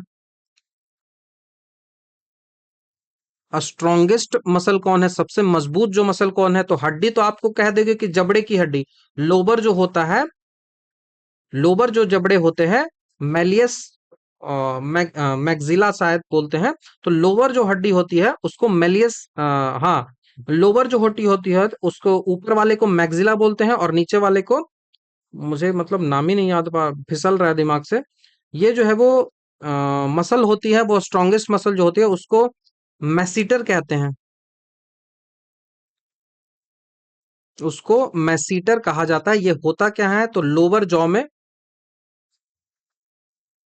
लोअर जॉ जो होता है वहां पे होता है, और वजन उठाने की क्षमता के आधार पर यह होता है। तो ये आपको ध्यान रखना होगा। जबड़े में सबसे मजबूत मांसपेशियां जो है वो होती है, और सबसे मजबूत हड्डी भी होती है, वो लोबर जबड़ा ही होता है। ठीक है, लोबर जबड़ा ही होता है, ये ध्यान आपको रखना है। हाँ, तो लोबर जो जबड़ा होता है ना, लोबर जबड़ा को बोला जाता है मैंडिबल, मैंडिबल। और अपर जो जबड़ा होता है उसको मैक्सिला कहा जाता है। हमने इस बारे में चर्चा भी की थी, काफी डिटेल से की थी। तो इतना आपको ध्यान रखिएगा, यही स्टैटिक फैक्ट्स होते हैं जो जरूरी है एग्जामिनेशन के लिए। सवाल है कि जो हार्ट का कॉन्ट्रैक्शन होता है, हृदय जो संकुचन होता है, उसके दौरान रक्त के प्रवाह, रक्त के वापस प्रभाव जो बैक फ्लो होता है, उसको कौन रोकता है, तो उसके लिए वॉल्व्स होती हैं, valves, valves of the heart. हमारे जो हार्ट्स होते हैं उसमें कई सारे जो है वो वॉल्व्स होते हैं, और उन्हीं वॉल्व से इनको जो है वो रोका जाता है। ठीक है, उन्हीं वॉल्व से इनको रोका जाता है। देखो, हमारा हार्ट जो संकुचित होता है तो उसके दो कंडीशंस आते हैं। पहला जो आता है वो डाई सिस्टोल आता है, और दूसरा उसके बाद जो है वो सिस्टोल आता है। तो सिस्टोलिक जो प्रेशर होता है वो 120 होता है, और डाई स्टोलिक जो प्रेशर होता है वो जो होता है वो 80 होता है, वो 80 होता है। तो 120/80 mmHg आप बोलते हो ना। तो मानव हृदय एक पंपिंग मशीन है। जब इसके निचला, जैसे हृदय को ऐसे बांट के देखो ना, बहुत आसान भाषा में समझाता हूं, इतना क्लिफ्ट लैंग्वेज नहीं समझ में आता है। ये जो है वो सेप्टम होता है, बांटने वाला हार्ट को, 4 चैम्बर में है। Right auricle, right ventricle, left auricle, left ventricle. इतना समझ में आ गया। अब यहीं पे जो है वो क्लिफ्ट्स होते हैं। ठीक है, यहीं पे जो है वो वाल्व होते हैं, क्लिफ्ट्स बोल रहा हूं, यहाँ पे वाल्व होते हैं। ठीक है, तो जब इसके निचला जो कक्ष होता है जो कि वेंट्रिकल कहलाता है, वेंट्रिकल बहुत तेज दबाव के साथ कॉन्ट्रैक्ट होता है, तो खून को आगे शरीर या फिर फेफड़ा में भेज देता है, पंप ही तो करेगा ना। अब ये पंप जब होता है, बहुत ज्यादा पंप होता है, तो इस दबाव के कारण खून जो है वो आर्टरी में चला जाएगा ना। हो सकता है कि खून ऊपर चला जाए दबाव के कारण, तो खून ऊपर नहीं जाना चाहिए ना, केवल और केवल ऊपर से हमको नीचे लेके आना है। तो उसी के लिए वॉल्व जो है वो रखा जाता है, इसे रोकने के लिए, वन वे पाथ बनाने के लिए दरवाजा जो है वो लगाया जाता है। और जब ये जो वेंट्रिकल होता है वो सिकुड़ता है, तो वाल्व जोर से बंद हो जाता है, और इसी बंद होने की आवाज को जो है वो स्टेथोस्कोप में जब आप सुनोगे तो वही लव डब आपको सुनाई देता है। तो वॉल्व्स की आवाज जब बंद होती है तभी आप जो है वो लव डब आवाज सुनते हो। लव डब आवाज जो है ना, वो वॉल्व ही बंद होता है तब आपको सुनाई देती है, बैक फ्लो को रोकने के लिए। ठीक है, बैक फ्लो को रोकने के लिए, ये ध्यान आपको रखना होगा। इतना समझ में आ गया। अब जो हृदय में जो वाल्व्स होते हैं ना, वो कौन कौन से होते हैं, तो हृदय में जो वाल्व्स होते हैं, वो सबसे पहला तो दायां अलिंद और दायां नीले के बीच 3 पल्लों वाला ट्राइकस्पिड वाल्व होता है। ट्राइकस्पिड जो वाल्व होता है वो किसके किसके बीच होता है, तो दायां मतलब राइट आलिंद, आलिंद मतलब ऑरिकल, राइट ऑरिकल और राइट वेंट्रिकल के बीच, राइट ऑरिकल और राइट वेंट्रिकल, राइट ऑरिकल और राइट वेंट्रिकल के बीच जो होता है, वो ट्राइकस्पिड वॉल्व होता है। ट्राइकस्पिड वॉल्व होता है, तीन जो है वो वॉल्व होता है ट्राइकस्पिड, इसको कहा जाता है ट्राइकस्पिड वॉल्व। ये आपको ध्यान रखना चाहिए। तो ये जो हो गया वो ट्राइकस्पिड वॉल्व होगा, और केवल ब्लड को नीचे आने देगा, केवल और केवल ब्लड को ये नीचे आने देगा बस, और कोई डायरेक्शन जो है वो ब्लड का नहीं होगा, ऊपर बैकफ्लो नहीं हो सकता है। ये हो गया इधर वाले में। उसके साथ ही साथ यहाँ पे बाइकस्पिड या फिर मिट्रा वॉल्व भी होता है। बाइकस्पिड जो बॉल होता है वो बायां आलिंद और बाएं नीले के बीच दो पल्लों वाला होता है, और इसको जो है वो बाइकस्पिड जो है वो कहा जाता है। और बाइकस्पिड बॉल जो होता है उसको भी केवल और केवल नीचे की ओर डायरेक्शन में आएगा, बैक फ्लो नहीं होगा, बैक फ्लो जो है वो नहीं होगा। ये हो गया। उसके साथ ही साथ सेमी लूनर वॉल्व्स होती हैं। सेमी लूनर वाल्व अर्ध चंद्राकार वाल्व जो है वो होती हैं। ये जो सेमी लूनर वाल्व होती हैं वो कहाँ होती हैं, तो ये धमनियों के मुहाने पर जब ये बंद होती है तो डब की जो आवाज आती है वो जो है वो सेमी लूनर वॉल्व बंद होने की आवाज को कहते हैं। ठीक है, सेमी लूनर जो वॉल्व बंद होता है, सेमी लूनर जो वॉल्व बंद होता है, ऐसे आप इसको वॉल्व यहां रख लो। ये जो वॉल्व होता है, यहाँ पे देखो, यहाँ से ना एक, यहाँ से इम्प्योर ब्लड को ले जाने के लिए, इम्प्योर ब्लड को यहाँ से ले जाने के लिए क्या होता है, लंग्स के पास लेके जाना है इम्प्योर ब्लड। तो इसके लिए जो यहाँ पे वॉल्व्स होती हैं, इसको, इस जो वॉल्व होती है इस वॉल्व को सेमी लूनर वॉल्व जो है वो कहा जाता है। कौन सा सेमी लूनर वॉल्व, कौन सा सेमी लूनर वॉल्व, तो इसको जो कहा जाता है वो वो कहा जाता है pulmonary semi lunar valve, pulmonary semi lunar valve. उसी तरह से जो जो लेफ्ट वेंट्रिकल होता है और अयोटा, लेफ्ट वेंट्रिकल और अयोटा जो कि पूरे ब्लड में पंप किया गया जो ऑक्सीजनेटेड ब्लड है उसको पूरे बॉडी तक पहुंचाएगा, बॉडी के टिश्यू तक पहुंचाएगा। यहाँ पे जो वॉल्व होता है वो शुद्ध के लिए होता है, और इस वॉल्व को जो है वो कहा जाता है, वो कहा जाता है अरोटिक वॉल्व। तो एक एक करके नाम मैं लिख देता हूं। ये जो वॉल्व होता है, ये जो वॉल्व होता है इस वॉल्व को क्या बोलते हैं, ये जो वॉल्व है ये बाइकस्पिड है, या तो आप इसको बोल दो मिट्रल, या तो आप इसको बोल दो बाइकस्पिड। ठीक है, या तो आप इसको मिट्रल बोल दो, नहीं तो आप इसको बाइकस्पिड बोल दो। उससे पहले देखो इसको लिख देता हूं। ये जो हो गया वो अरोटा और लेफ्ट वेंट्रिकल के बीच हो गया, ये क्या हो गया, ये अरोटा हो गया। तो इनके बीच जो वॉल्व होता है इसको कहा जाता है ओरेटिक वॉल्व। ये जो हो गया वो पल्मोनरी वेन हो गया। तो इस पल्मोनरी वेन के पास जो ये वाला आपको वॉल्व है इसको पल्मोनरी वॉल्व कहते हैं, पल्मोनरी वॉल्व कहते हैं। ये जो हो गया इधर वाला जो हो गया इसको क्या बोला जाता है, तो इसको जो है वो बाइकस्पिड बोलेंगे, बाइकस्पिड। और इधर वाला जो हो गया इसको ट्राइकस्पिड बोलेंगे, ट्राइकस्पिड जो है वो बोला जाएगा। तो ये समझ में आ गया। तो हार्ट में जो साउंड आता है लब डब होती है, यही वॉल्व खराब हो जाता है तो खून रिसने लगता है और ध्वनि जो है वो हार्ट बीट मरमरा जाती है, चरचरा जाती है। तो ये लब डब जो होता है वो वाल्व बंद होने का जो कंडीशन होता है वही होता है। ये आपको ध्यान रखना चाहिए। ठीक है, बाकी आलिंद की जो आर्टरी होती है उसकी दीवारें बहुत पतली होती है, क्योंकि उनमें खून को सिर्फ जो है वो नीचे ले जाना होता है। इस बारे में मैंने काफी डिटेल से बात भी कर ली है। और वहीं जो जो जो निलय होता है, विशेषकर बायां निलय जो होता है उसकी दीवार बहुत मोटी होती है, थिक होती है, क्योंकि उन्हें जो है वो पूरे शरीर में उच्च दबाव से खून को पंप करना होता है।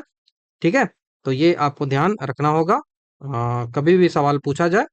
ठीक है, तो चलिए नेक्स्ट सवाल की ओर बढ़ते हैं। सवाल पूछा जा रहा है कि एंडोलिम्फ नामक तरल पदार्थ जो है वो किसमें होता है। तो एंडोलिम्फ जो होता है वो इनर ईयर में होता है। एंडोलिम्फ जो होता है वो किसमें होता है, वो इनर ईयर में होता है। ठीक है, एंडोलिम्फ जो होता है वो इनर ईयर में होता है। इनर ईयर मतलब हम इस कोकलाई की बात कर रहे हैं।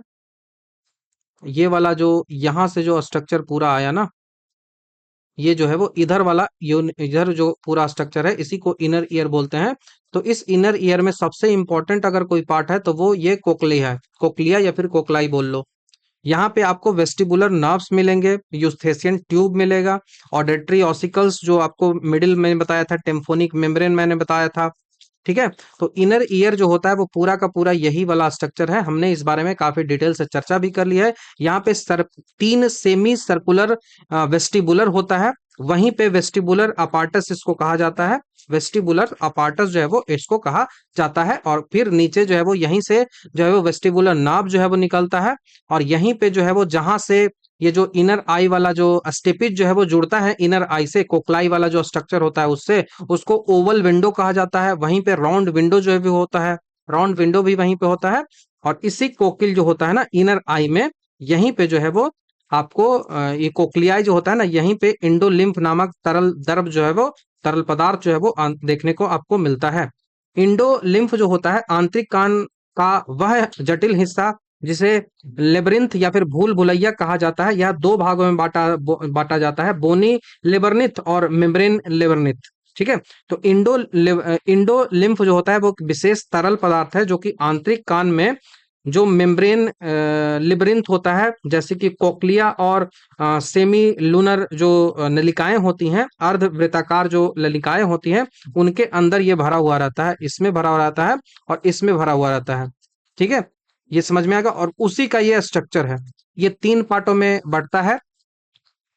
स्केला वेस्टिबुली दूसरा पार्ट होता है, स्केला मीडिया और तीसरा पार्ट होता है स्केला टेम्फेनी। स्केला टेम्फेनी, तो यहाँ पे इंडो लिम्फ की बात जो है वो हो रही है। यहाँ पे देखो, स्केला वेस्टिबुली और स्केला मीडिया को जो अलग करता है उसको जो बोलता है वो रेजेंस मेम्ब्रेन कहा जाता है। यहीं पे टेक्टोरियल मेम्ब्रेन होता है और यहीं पे ऑर्गन ऑफ कोट्टी होता है जो कि बहुत जरूरी होता है वॉइस के हियरिंग के लिए। यहीं पे जो है वो नर्व्स होती हैं, जो छोटे छोटे हेयर्स रोम होते हैं, उन्हीं रोम के माध्यम से जो है वो आप जो है वो हियरिंग कर पाते हो। सवाल आपसे पूछा जाएगा कि ऑर्गन ऑफ कोट्टी किस मेम्ब्रेन पर होता है, तो बेसिलर मेम्ब्रेन पर वो होता है। बहुत इंपॉर्टेंट होता है, बेसिलर मेम्ब्रेन पर होता है। ठीक है, तो यही सब सवाल पूछा जाएगा, आपको ध्यान रखना होगा। अब ये इंडोलिम्फ का क्या काम होता है, तो जब ध्वनि तरंग कान में आती है तो इस तरल पदार्थ में लहरें उठती है जो सुनने वाली नस ऑडिटरी नर्व्स को उत्तेजित करती है और इसके अलावा शरीर का जो बैलेंस है उसको भी बनाने में ये काम जो है वो करती है। उसके साथ ही साथ पेरीलिम्फ भी होता है। इंडोलिम्फ होता है, वहां पे पेरीलिम्फ भी होता है। पेरी लिम्फ भी होता है। सब कुछ हमने पहले भी डिस्कस कर रखा है अपनी क्लास में। पेरीलिम्फ आंतरिक कान का जो एंडोलिम्फ होता है उसके ठीक बाहर जो तरल पदार्थ पाया जाता है उसे पेरीलिम्फ कहते हैं। कान के अंदर जो मौजूद वेस्टिबुलर सिस्टम, वेस्टिबुलर अपार्टस होता है, वो शरीर के संतुलन के लिए जिम्मेदार होता है। कान का काम केवल सुनना ही नहीं है, बॉडी को बैलेंस भी बनाना है। और वो बॉडी बैलेंस कौन बनाता है, तो वो वेस्टिबुलर सिस्टम ही बनाता है। कोक्लिया जो कि घोंगे के आकार की संरचना है, यह आंतरिक कान में होती है जो कि सुनने का सबसे मेन ऑर्गन है। ये खत्म तो सब कुछ खत्म। ठीक है, तो कान में जो तरल पदार्थ होता है उसको इंडोलिम्फ और पेरीलिम्फ कहते हैं। आंख का जो तरल पदार्थ होता है उसको एक्वस ह्यूमर या फिर विट्रल ह्यूमर कहते हैं। ठीक है, आंतरिक कान में दो प्रमुख भाग होते हैं, हियरिंग के लिए कोक्लाई होता है और बैलेंस के लिए वेस्टिबुलर सिस्टम होता है। हियरिंग के लिए कोक्लाई होता है और बैलेंस के लिए पूरा वेस्टिबुलर सिस्टम होता है जिसमें ये आता है और ये आता है। ठीक है, तो इतना समझ में आ गया होगा। अब आई डोंट थिंक कि यहाँ पे और कुछ बताना है। चलो थोड़ा सा ऑप्शन को चर्चा कर लेते हैं, कुछ होगा तो। हाँ, ये दो अलग अलग है। तो एस्केरिस की बात करें, एस्केरिस जो होता है, ये जो होता है वो गोल कृमि जो होता है, नेमाटोड्स जो होता है, उनकी आंत में परजीवी के रूप में रहता है। तो ये एक परजीवी है, पैरासाइट है, परजीवी है जो कहाँ रहता है, तो ये जो है वो गोल कृमि में रहता है। गोल कृमि नेमेटोड्स जो होते हैं, इस नेमेटोड में ये रहता है। ये शरीर की गुहा में जो तरल होता है उसे जो है वो स्यूडोसोल्मिक फ्लूइड जो है वो कहा जाता है। और आंख को मैंने बताया एक्वस ह्यूमर और विट्रियल ह्यूमर जो है वो कहा जाता है।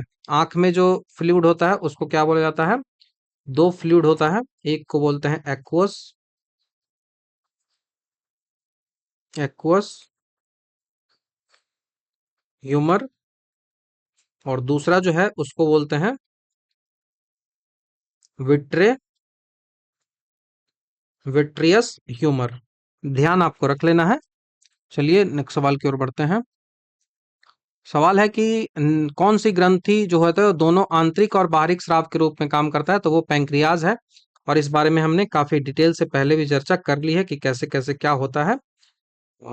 तो आई डोंट थिंक कि आपको कुछ और यहाँ पे समझना है। नेक्स्ट सवाल की ओर बढ़ते हैं।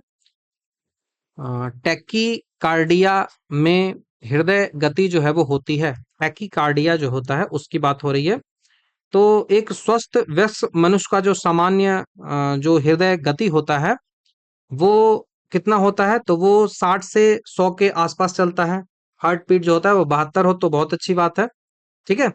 तो टैकीकार्डिया एक चिकित्सालय शब्द होता है। टैकी का अर्थ होता है फास्ट या फिर रैपिड। ये जो वर्ड होता है इसमें जो टैकी है इसका मतलब ही होता है फास्ट। फास्ट इसका मतलब होता है। और कार्डिया मतलब हृदय होता है। तो जब किसी व्यक्ति का हृदय की गति आराम की स्थिति से भी 100 धड़कन प्रति मिनट से अधिक हो जाता है, तो टैकीकार्डिया कब बोलेंगे, जब उसका हार्ट बीट जो होता है वो 100 से भी ज्यादा हो जाए। 100 से ज्यादा उसका बीपीएम हो जाए, हार्ट बीट जो है वो हो जाती है, तो इस स्थिति को टैकीकार्डिया जो है वो कहा जाता है। यह स्ट्रेस, बुखार, एनीमिया, हृदय की समस्याओं के कारण हो सकता है। ठीक है। तो ये आपको टैकीकार्डिया के बारे में याद रखना होगा। ठीक है। तो ये टैकीकार्डिया होता है। अब देखो, जो नेचुरल पेसमेकर की हम बात करें तो हृदय का जो दाहिना राइट एट्रियम जो होता है, ये वाला जो होगा वो राइट एट्रियम होगा। इस राइट एट्रियम के पास एक स्ट्रक्चर होता है। देखो ऐसे 4 पार्टों में मैं इसको डिवाइड कर दे रहा हूँ। ये जो होगा वो राइट आरटीएम होगा। तो ये जो राइट एट्रियल है यहाँ पे एस ए नोड होता है। देखो लिखा भी हुआ है ना राइट एट्रियम। राइट एट्रियम जो होता है वहां वहां पे एस ए नोड होता है। एस ए नोड होता है। एस ए नोड जो है वो क्या करता है, तो एस ए नोड को, पहले तो इसका फुल फॉर्म भी आपको याद होना चाहिए। साइनो एट्रियल नोड इसको कहा जाता है। हृदय की धड़कन के लिए विद्युत संकेत जो पैदा करता है वो यही करता है। इसी कारण से इसको नेचुरल पेसमेकर भी कहा जाता है। हृदय की जो विद्युतीय इलेक्ट्रिक जो गति होती है वो ट्रैकीकार्डिया और ब्रेडिकार्डिया जो होती है। देखो ट्रैकीकार्डिया तो मैंने बता दिया, उसी के साथ साथ दूसरा जो शब्द आता है, वो दूसरा जो शब्द आता है वो कौन सा आपको याद रखना है, जब हृदय की गति स्लो होती है, तो स्लो होती है उसको बोला जाता है ब्रेडिकार्डिया। इसका मतलब हृदय की गति जो यहाँ पे स्लो हो जाती है, हृदय की गति बीट, जो बीट आप होते हैं ना धड़कन, हृदय की जो धड़कन होती है उसकी बात हो रही है। तो ये जो धड़कन होती है वो ब्रेडिकार्डिया मतलब स्लो। स्लो मतलब कितना, तो 60 से भी कम हो जाता है। 60 धड़कन से भी कम हो जाता है, 60 बीपीएम से भी कम हो जाता है। 60 बीपीएम से भी कम हो जाता है। नॉर्मल होता है 72 के आसपास, जिसको नॉर्मल साइनस रिदम भी कहा जाता है। ज्यादा हो जाएगा तो ब्रेडिकार्डिया बोलेंगे, स्लो हो जाएगा तो ब्रेडिकार्डिया, तेज हो गया तो टैकीकार्डिया कहा जाता है। अब इन दोनों को, ये जो दोनों टैकीकार्डिया और जो ये जो देखो ये नॉर्मल हार्ट बीट है, ये जो है वो ज्यादा 100 से ज्यादा होगा तो टैकीकार्डिया हो गया। अब जो ब्रेडिकार्डिया जो होगा वो 100 से कम होगा, जब 60 से भी कम हो जाएगा तो ब्रेडिकार्डिया होगा। तो जब दोनों को, टैकीकार्डिया और ब्रेडिकार्डिया को जब ये इस ग्राफ में स्ट्रक्चर करते हैं, जैसे देखो ये सबसे हाई हो गया और ये सबसे लो हो गया, तो इसको जब हम मेजर करते हैं ग्राफ में, इसी को ग्राफ में जब देखते हैं तो इसी ग्राफ को जो है वो ईसीजी बोलते हैं। ईसीजी बोलते हैं, इलेक्ट्रोकार्डियोग्राफ कहते हैं। ठीक है, इलेक्ट्रोकार्डियोग्राफ कहते हैं, ये आपको ध्यान रखना होगा। तो नेक्स्ट सवाल की ओर बढ़ते हैं। एरोबिक श्वसन के दौरान कितने पदों से CO2 का निष्पादन होता है? ठीक है। तो एग्जैक्ट क्वेश्चन को समझो तो ग्लूकोज को हमको तोड़ना है, तो ग्लूकोज के ऑक्सीकरण में कुल 6 मॉलिक्यूल कार्बन डाइऑक्साइड है। 6 मॉलिक्यूल जो है वो कार्बन डाइऑक्साइड होता है, 6 मॉलिक्यूल कार्बन है। अब CO2 से निकलना है। तो यदि प्रश्नों में यदि हम बायोकेमिकल रिएक्शन के स्टेप पूछ रहा है, तो एक ग्लूकोज के लिए 6 बार जो है वो डीकार्बोनाइजेशन जो है वो अभिक्रिया होगी, 2 बार लिंक रिएक्शन में और 2 बार जो है वो क्रेब्स चक्र में। तो इसीलिए इसका जो उत्तर होगा वो 6 होगा, 6 होगा। ठीक है, वो 6 होगा। चलो समझते हैं। एरोबिक रिस्पायरेशन जो होता है, इसमें ऑक्सीजन की उपस्थिति में ग्लूकोज को पूरी तरीके से टूटने की जो प्रक्रिया होती है, इसका जो रासायनिक अभिक्रिया होता है वो इस तरीके से होता है। ये जो रासायनिक अभिक्रिया होता है वो C6H12O6, उसके साथ 6 ऑक्सीजन के मॉलिक्यूल्स होते हैं, 6 कार्बन डाइऑक्साइड के मॉलिक्यूल्स होते हैं और 6 वाटर के मॉलिक्यूल्स होते हैं। और तब एटीपी ऊर्जा जो है वो बनती है, ऊर्जा जो है वो बनती है।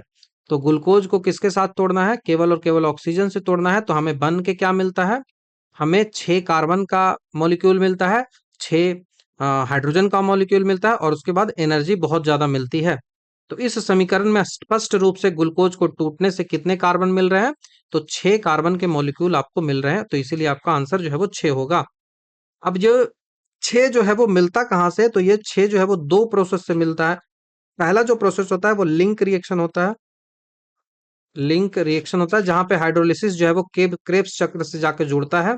तो इसमें 2 CO2 आपको देखने को मिलेगा। और दूसरा जो होता है वो क्रेब्स साइकिल होता है,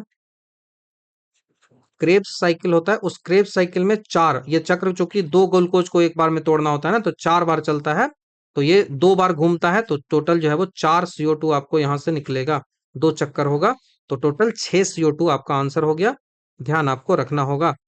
अब यहाँ से जो और बात करूं, यदि प्रश्न में केवल और केवल जो है वो पाइरुविक एसिड की बात करता, तो जो कि ग्लाइकोलिसिस के बाद बनता है, यदि केवल और केवल पाइरुवेट की बात करता तो पाइरुवेट के अणु का ऑक्सीजन पूछा जाता। तो ये जो होता है वो 3 CO2 निकालते हैं, लेकिन पूर्ण एरोबिक रेस्पिरेशन में 6 निकलते हैं। तो यहाँ पे पाइरुवेट में जब भी जो है वो पाइरुवेट अणु का ऑक्सीजन जब भी पूछे तो आपका 3 आंसर होगा, 3 CO2 होगा। और यदि पूरा एरोबिक पूछे तब 6 होगा। ग्लाइकोलिसिस आपको पता है, मैंने बता दिया है। और ऊर्जा का उत्पादन जो होता है वो एक ग्लूकोज को पूर्ण एरोबिक श्वसन के साथ 36 से 38 एटीपी जो है वो निकलता है। ठीक है, तो आई थिंक कि सब कुछ मैंने डिटेल से आपको बता दिया है। ग्लाइकोलिसिस में कोई CO2 नहीं निकलता है। लिंक रिएक्शन में 2 CO2 निकलती है, क्रेब्स चक्र में 4 CO2 निकलती है और टोटल जो है वो 6 CO2 निकलता है। हृदय केवल अशुद्ध रक्त को ही पंप करता है, किसका हृदय? तो बहुत आसान सा है, स्नेक, स्नेक का। स्नेक जो है वो कैसा है? वो रेप्टाइल है। स्नेक जो है वो रेप्टाइल होता है। तो स्नेक ना, नहीं स्नेक नहीं, सार्क, सार्क। ये जो है वो फिश है। फिश का जो हृदय होता है वो कैसा होता है? तो जो फिश का हृदय होता है वो 2 चैम्बर वाला होता है। फिश का जो हृदय होता है वो कितने चैम्बर वाला होता है? 2 चैम्बर वाला होता है। सीधा सीधा इसमें जो है वो 2 चैम्बर होगा, एक ऑरिकल होगा, एक जो है वो वेंट्रिकल होगा। ठीक है, एक जो है वो ऑरिकल होगा और एक जो है वो वेंट्रिकल होगा। अब सारा जो प्रोसेस होगा वो यहीं पे होगा, जितना भी प्रोसेस होगा वो यहीं पे होगा। तो सवाल हमसे पूछा रहा है कि अशुद्ध रक्त को ही केवल पंप करता है, तो वो सार्क हो जाएगा। ठीक है, वो सार्क हो जाएगा कि केवल और केवल अशुद्ध रक्त को ही जो है वो पंप करता है। 2 चैम्बर होता है, एक ऑरिकल और एक जो है वो वेंट्रिकल होता है। मछली का जो हृदय होता है वो पूरे शरीर में केवल और केवल डीऑक्सीजनेटेड रक्त ही आता है, और इस हृदय जो है वो इस अशुद्ध रक्त को सीधा जो है वो गिल्स, गलफड़े जो होते हैं उसमें पंप कर देता है, और गिल्स जो होता है उसे जो है वो शुद्ध करता है। गिल्स जो है वो ऑक्सीजनेटेड हो जाता है और फिर वहां से जो है वो सीधे वो पूरे शरीर में चला जाता है। तो वापस जो है वो हृदय में वो नहीं आता। तो वो केवल और केवल एक बार होता है। जो मछली का जो हृदय होता है ना, उसको जो है वो वीनस हार्ट भी हम कहते हैं। इस बारे में मैंने ऑलरेडी आपको बताया भी है। मैमल्स जो होते हैं उनके हार्ट जो है वो 4 चैम्बर में होते हैं। रेप्टाइल्स जो होते हैं उनके हार्ट जो है वो 3 चैम्बर में होते हैं। सिंगल सर्कुलेशन सिस्टम बता रखा है मैंने, डबल सर्कुलेशन सिस्टम बता रखा है मैंने। शार्क का कंकाल की बात करें तो शार्क के शरीर में एक भी बोन जो है वो ऐसा नहीं होता कि वो असली है, वो केवल और केवल कार्टिलेज से बना हुआ होता है। तो कोई बोन वाला जानवर नहीं आपसे पूछा जाएगा, तो वो शार्क आपका आंसर होना चाहिए। ठीक है, शार्क आपका आंसर होना चाहिए, बहुत इंपॉर्टेंट है। नेक्स्ट सवाल की ओर बढ़ते हैं। लार का कार्य क्या करना होता है? तो लार जो होता है वो मुंह से निकलता है। तो ये स्टार्च जो होता है, उस स्टार्च को ये माल्टोज में कन्वर्ट करता है, मुंह में निकलता है, बैक्टीरिया को मारता है। तो मानव शरीर का डाइजेशन यहीं से स्टार्ट होता है, बेक्कल कैविटी से। लार जो निकलता है, लार में जो है वो स्लेवरी, एमालेज और टाइलिन होती है। तो इसका काम होता है कि हमारे भोजन में मौजूद जो भी जटिल कार्बनिक होते हैं, जैसे कि आलू हो गया, चावल का जो स्टार्च हो गया, उसको तोड़कर माल्टोज में बदल देना होता है। यही कारण है कि सूखी रोटी और चावल को यदि आप ज्यादा चबाते हो तो आपको थोड़ा सा मीठा लगता है, क्योंकि वो स्टार्च होता है, वो स्टार्च होता है। लार का पीएच वैल्यू जो होता है वो 6.8 के आसपास होता है। लाइसोजाइम यहाँ पे एक एंजाइम होता है, ये लाइसोजाइम नामक एंजाइम होता है जो कि बैक्टीरियाज को मारता है। एक व्यक्ति के द्वारा, एक स्वस्थ मनुष्य के द्वारा 1 से 1.5 लीटर के आसपास लार जो है वो डेली उत्पन्न होता है। प्रोटीन को पचाने के लिए अमीनो एसिड की जरूरत पड़ती है, जो कि अमीनो प्रोटीन जो है वो अमीनो अम्ल से बनकर बना हुआ होता है। और इसको पचाने के लिए जो है वो पेप्सिन एंजाइम की जरूरत पड़ती है। पेप्सिन एंजाइम जो है वो पेट में निकलता है, पेप्सिनोजेन जो है वो पेप्सिन में कन्वर्ट होता है और इसको HCl हेल्प करता है। वसा को पचाने के लिए लाइसोजाइम की जरूरत होती है, और इस वसा को पहले इमल्सिफाई किया जाता है बाइल जूस के द्वारा, उसके बाद उसको लाइपेज जो है वो पचाता है और फैटी एसिड एंड ग्लिसरॉल में उसको तोड़ देता है। ये आपको ध्यान रखना होगा। ठीक है, तो नेक्स्ट सवाल की ओर बढ़ते हैं। मस्तिष्क का कौन सा भाग जो है वो रक्तचाप, ब्लड प्रेशर को नियंत्रित करता है? तो मस्तिष्क में जो ब्लड प्रेशर को नियंत्रित करता है वो करता है pons medulla cerebellum. Pons medulla cerebellum. तो ये आपको ध्यान रखना होगा, ये ब्लड प्रेशर को नियंत्रित करता है। इनवॉलेंट्री एक्शंस जितने भी होते हैं, जैसे ब्लड प्रेशर हो गया, हार्ट बीट हो गया, ब्रीदिंग हो गया, इनको नियंत्रित करता है हिंड ब्रेन। पीछे का जो ब्रेन होता है वो इनको कंट्रोल करता है, सबसे पीछे का जो ब्रेन होता है वो इनको कंट्रोल करता है। और पश्च मस्तिष्क जो होता है उसमें मेन 3 पार्ट होते हैं, पोन्स होता है, मेडुला ऑब्लंगाटा होता है और सेरी बेलम होता है, सेरी बेलम होता है। मेडुला जो होता है वो ब्लड वेसोमोटर सेंटर होता है।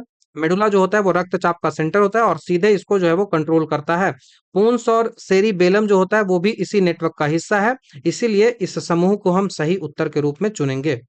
ठीक है, रीढ़ की हड्डी जो होती है, खोपड़ी जो होती है वो, और हाइपोथैलेमस की बात करें तो ये खोपड़ी केवल और केवल बोन है, ये सब कैसे कंट्रोल करेगा? आप आसानी से भी कर सकते हो।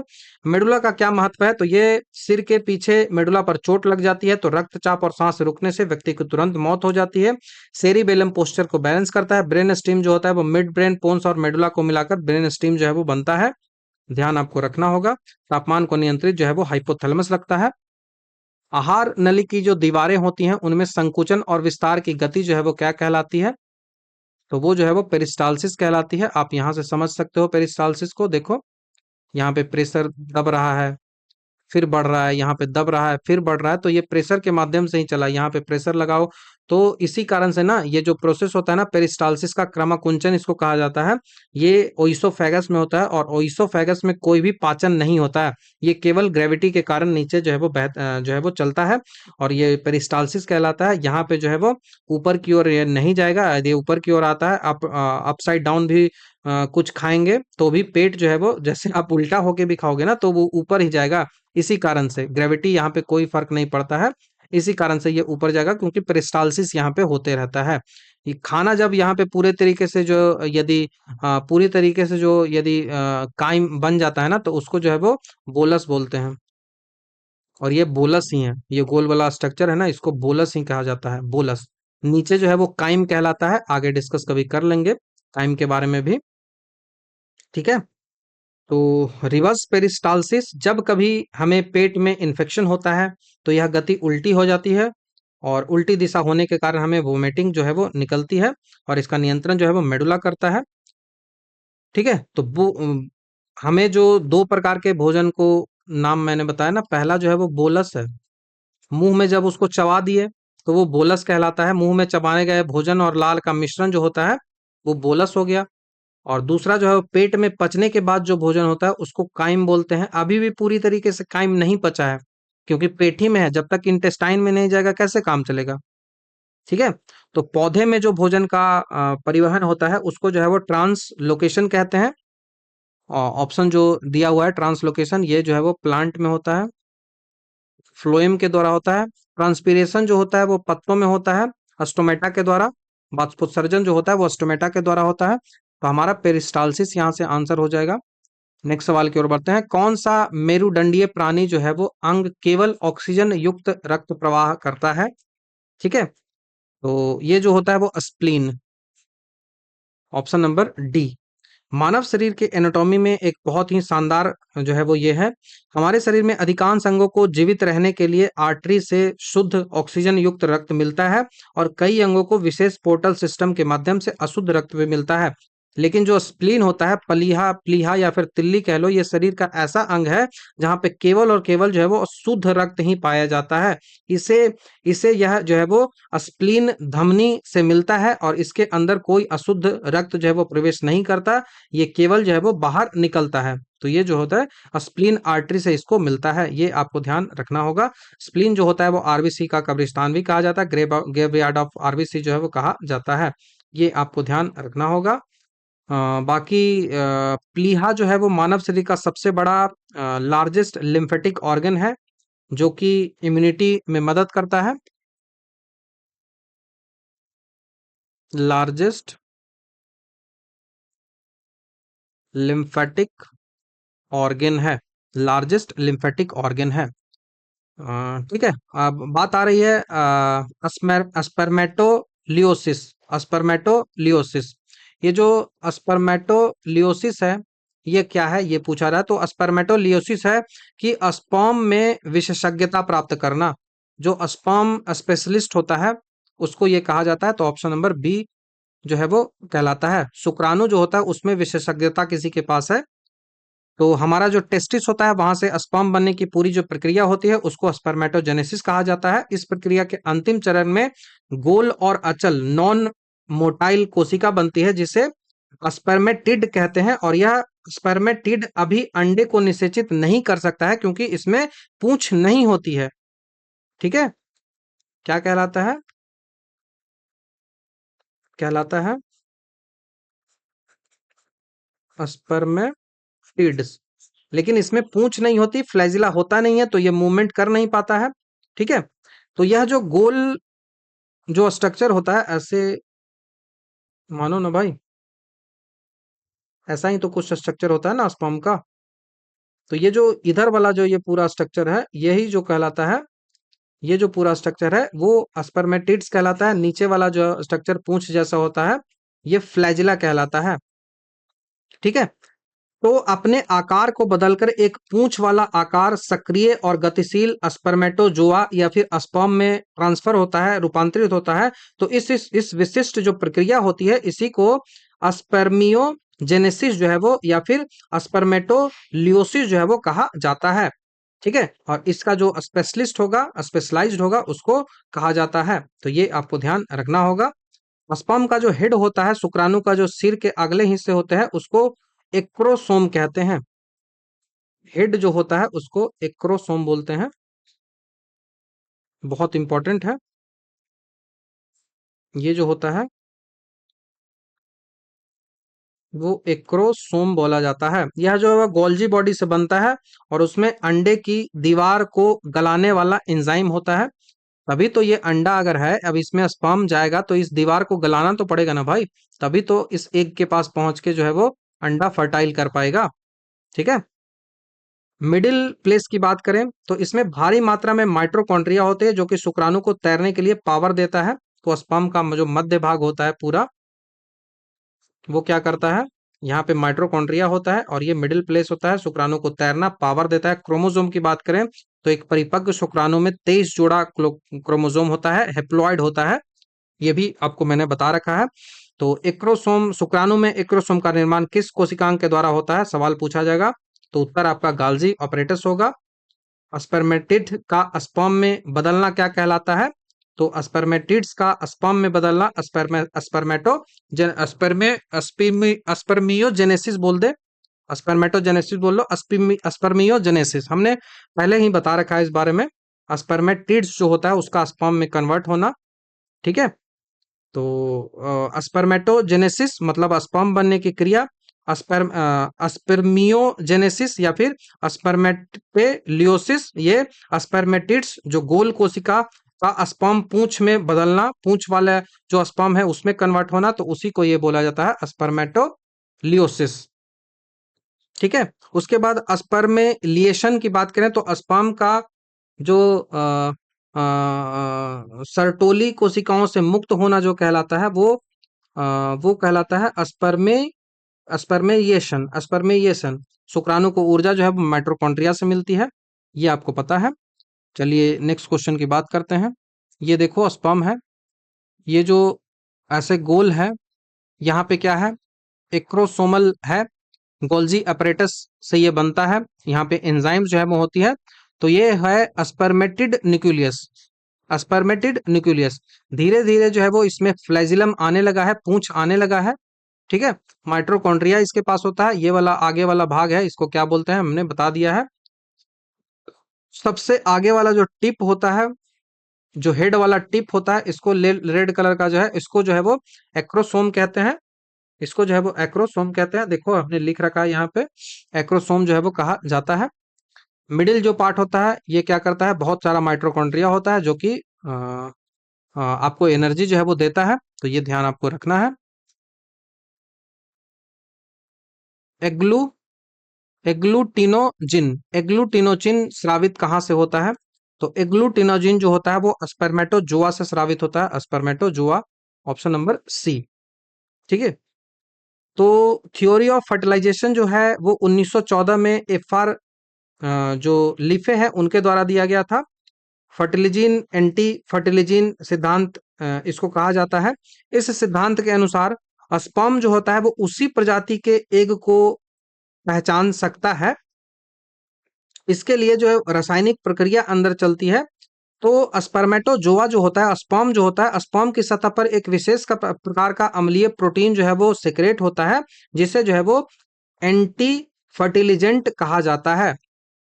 क्या बोला जाता है उसको, एंटी फर्टिलिजिन कहते हैं। एंटी फर्टिलिजिन जो है वो क्या होता है, acidic protein on sperm, sperm में ये एसिडिक प्रोटीन जो है वो होता है। इसे ही जीव विज्ञान में एग्लूटिनोजीन माना जाता है। इसे क्या बोला जाता है, इसी को एग्लूटिनोजीन कहते हैं। इसी को एग्लूटिनोजीन जो है वो कहा जाता है, क्योंकि यह अंडे के रिसेप्टर से जुड़ा हुआ रहता है, ठीक है। तो इसी कारण से एग्लूटिनोजिन इसको कहते हैं। एग्लूटिनोजिन जो शब्द है उसका मुख्य रूप से जो प्रयोग होता है वो आरबीसी की सतह पर पाए जाने वाला एंटीजन के लिए किया जाता है, लेकिन यदि रिप्रोडक्टिव बायोलॉजी में बात करें तो वो जो होता है वो यहीं पे प्रयोग जो है वो किया जाता है। तो ये आपको समझ में आ गया होगा कि ये क्या होता है, स्पर्म से रिलेटेड है, और इसको स्पर्मेटोजोआ शुक्राणु द्वारा ये जो है वो फॉर्मेशन होता है, ये एक प्रोटीन होता है, एसिडिक प्रोटीन होता है, ठीक है। तो इतना समझ में आ गया। दूसरा वर्ड आपको क्या याद रखना है, तो मैंने कहा कि ये जो एग्लोटिनोजिन है ये ब्लड से भी रिलेटेड है, तो वो भी मैं बता देता हूँ। ब्लड एग्लूटिनोजिन, अब ये जो ब्लड से रिलेटेड एग्लूटिनोजिन है, रक्त में एग्लूटिनोजिन एक एंटीजन होता है जो कि आरबीसी पर पाया जाता है, जिसके आधार पर ब्लड ग्रुप जो होता है ए बी ओ, जो ब्लड ग्रुप होता है इसी एग्लूटिनोजिन के कारण होता है। एग्लूटिनोजिन एंटीजन होता है, इसी कारण से ब्लड ग्रुप डिफरेंट डिफरेंट लोगों का डिफरेंट डिफरेंट होता है, ठीक है। तो ये आपको ध्यान होना चाहिए। अनफर्टिलाइज्ड ओवम की यदि हम बात करें, ऑप्शन नंबर डी जो लिखा हुआ है अनफर्टिलाइज्ड ओवम, तो एग से जो रसायन निकलता है वो फर्टिलीज या फिर एग्लूटिनिन कहा जाता है। यह शुक्राणुओं को अपनी ओर जो है वो आकर्षित करता है। बहुत इंपॉर्टेंट है। जो एग है, उस एग से भी जो है वो एक केमिकल निकलता है, और उस केमिकल को क्या कहा जाता है? उस केमिकल को बोला जाता है फर्टिलिजिन। फर्टिलिजिन, फर्टिलिजिन कहा जाता है। और इसी को एक और नाम दिया जाता है, इसी को जो बोलते हैं एन, एन नहीं, एग्लूटिनिन कहते हैं। एग्लूटिनिन भी इसे कहा जाता है। तो एग्लूटिनोजेन जो होता है वो स्पर्म वाला होता है। एग्लूटिनोजेन जो होता है वो स्पर्म वाला होता है, जिसे एंटी फर्टिलिजिन कहते हैं। और जो एग से निकलता है वो फर्टिलिजिन होता है, और उसको एग्लूटिनिन बोलते हैं, एग्लूटिनिन बोलते हैं। और जो स्पर्म वाला होता है उसको एग्लूटिनोजिन कहते हैं। इसका मेन फंक्शन क्या होता है? तो इसका मेन फंक्शन होता है अट्रैक्ट करना। अट्रैक्ट करना किसको? स्पर्म को। स्पर्म को ये अट्रैक्ट जो है वो करता है। और इस पूरे प्रोसेस को अट्रैक्ट करने वाला जो प्रोसेस होता है इसको बोला जाता है केमोटैक्सिया, या फिर टैक्सिस। केमोटैक्सिस इसको कहा जाता है। ये आपको ध्यान रखना होगा। फर्टिलाइजेशन हो जाने के बाद यह जो रासायनिक आकर्षण होता है वो बंद हो जाता है, ताकि कोई दूसरा शुक्राणु अंदर ना आए। मतलब पॉली अस्पर्मिया ब्लॉक कर दिया जाए। पॉली अस्पर्मिया ब्लॉक मतलब एक बार जब फर्टिलाइज्ड हो ही गया एग, तो दोबारा की क्या आवश्यकता है? ये मान लिया ऐसे एग है, तो इस एग के अंदर पहुंचना है। एग को दूसरे कलर से बना देता हूं, ये एग है। अब इसके अंदर पहुंचना है स्पर्म को। तो ये स्पर्म भाई यहां तक आया।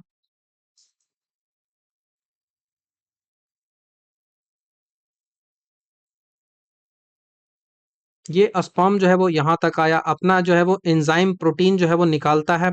इसकी दीवार को ये छेद कर अंदर पहुंच जाता है। अंदर कौन आकर्षित कर रहा है? तो आकर्षित कर रहा है एग्लूटिनिन या फिर फर्टिलिजिन, जिसका हमने कहा। स्पर्म के पास इसको रास्ता ढूंढने के लिए इसने बुलाया, तुमने बुलाया, हम चले आए, तो ये इसने बुलाया एग्लूटिनिन से, और ये चला आया। रास्ता कैसे जोड़ा? तो एंटी फर्टिलिजिन से, एग्लूटिनोजिन से खोजा, और यहाँ पे आके फर्टाइल कर दिया। फर्टाइल करने के बाद जो पूरा प्रोसेस होगा, ये जो बुलाने का प्रोसेस होगा, इसको केमो एक्सिस कहा। अब ये बुला लिया तो इसके बाद खत्म खेल, आकर्षण हम नहीं करेंगे, ताकि पॉली अस्पर्मी ब्लॉक कर दें, दोबारा फर्टिलाइज ना हो जाए। तो ये आपको ध्यान रखना होगा। हमने बता दिया है, डिटेल से बता दिया है। तो एंटी एग्लूटिनोजिन जो होता है वो स्पर्मेटोजोआ से स्रावित होता है, स्पर्म से स्रावित होता है। फर्टिलिजिन जो होता है वो अनफर्टिलाइज्ड ओवम से स्रावित होता है। एग्लूटिनोजिन जो ब्लड में होता है वो एंटीजन होता है, इसी के कारण से ब्लड ग्रुप होता है। ठीक है, ये भी आपको ध्यान रखना है। नेक्स्ट सवाल है कि यदि पति का ब्लड ग्रुप ए है और पत्नी का जो ब्लड ग्रुप है वो बी है, तो बच्चे का ब्लड ग्रुप जो है वो क्या होगा? Father, mother. तो फादर का ब्लड ग्रुप जो है वो ए है, मदर का ब्लड ग्रुप जो है वो बी है।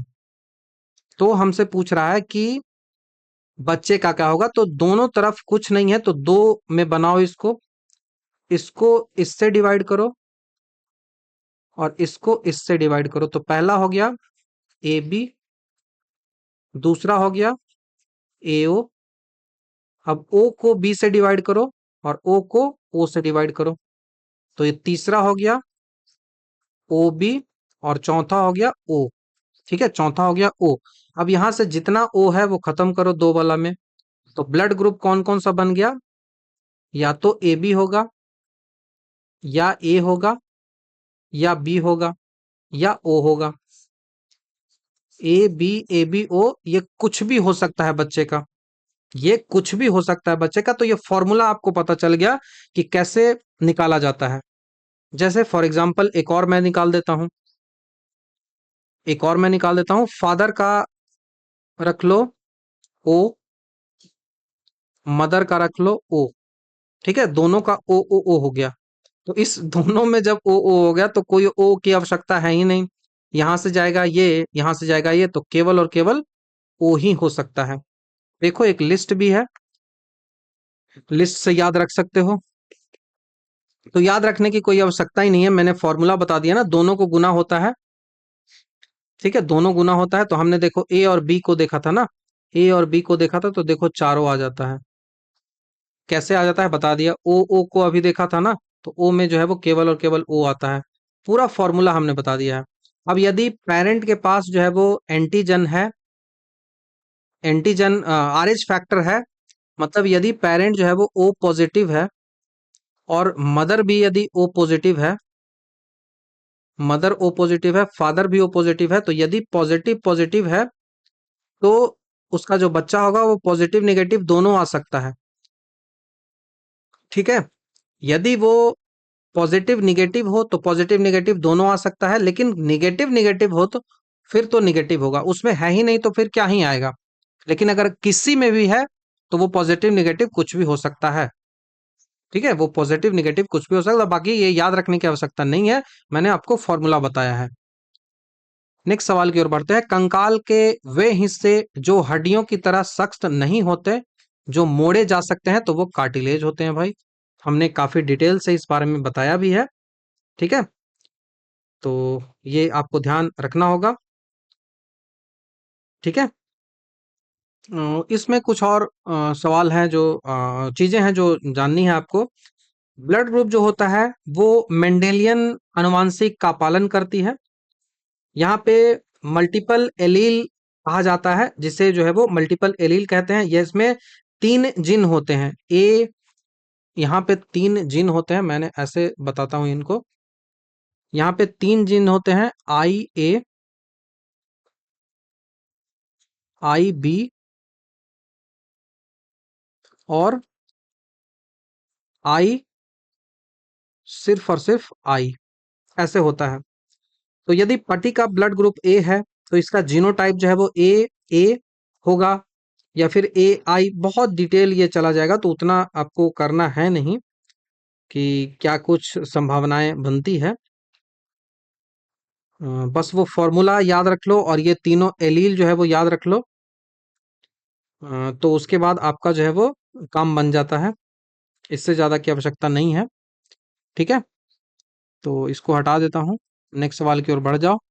नेक्स्ट सवाल हमने कार्टिलेज कर लिया है। यहाँ पे उतना कुछ डिटेल से जानना है नहीं। ठीक है, क्योंकि मैंने सब कुछ बता रखा है ना। बोन सार्क के पास केवल और केवल कार्टिलेज ही होता है। हड्डी की जो कोशिका होती है उसको ऑस्टियोसाइट कहते हैं। ठीक है, मानव शरीर की मांसपेशियों के बारे में निम्नलिखित में से कौन सा कथन जो है वो गलत है। तो पहला कथन है कि मांसपेशियां केवल हड्डियों को धक्का दे सकती है, तो ये तो भाई गलत है ना, ये कैसे हो गया। मांसपेशी जो होती है वो केवल पुल कर सकती है, पुश नहीं कर सकती है। ठीक है, मांसपेशियां केवल और केवल पुल करती है, पुश नहीं करती है, ये आपको ध्यान रखना पड़ेगा। धक्का नहीं देती है। तो मांसपेशियों जोड़ों में काम करती है, ये सही है। सिकुड़ने पर मांसपेशियां छोटा, सख्त और मोटी हो जाती है। और ये जो धक्का नहीं देती, ये केवल और केवल खिंचाव पर मांसपेशियां जो है वो काम करती है। मसल सिस्टम में हमने बताया था इसको। जब मांसपेशियां सिकुड़ती है तो वो हड्डी को अपनी ओर खींचती है और हड्डी को वापस उसकी मूल स्थिति में ले जाने के लिए विपरीत दिशा में दूसरी मांसपेशियों को खींचना पड़ता है। ठीक है, तो इसीलिए वे पेयर में काम करते हैं।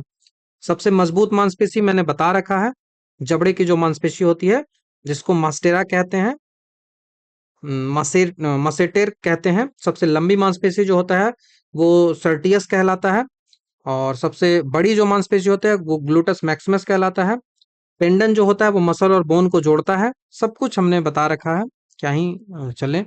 मानव आंख जो होता है वो अपने खाली स्थान पर किसी वस्तु की छवि बनाती है। तो ह्यूमन आंख में जो छवि बनती है वो रेटिना पे बनती है। हमने तो इस बारे में कितना बार बता रखा है। मानव जो आंख होता है वो कैमरे की तरह व्यवहार करता है, ठीक है। जैसा कैमरा होता है उसी की तरह रियल और इन्वर्टेड जो इमेज है वो बनाती है।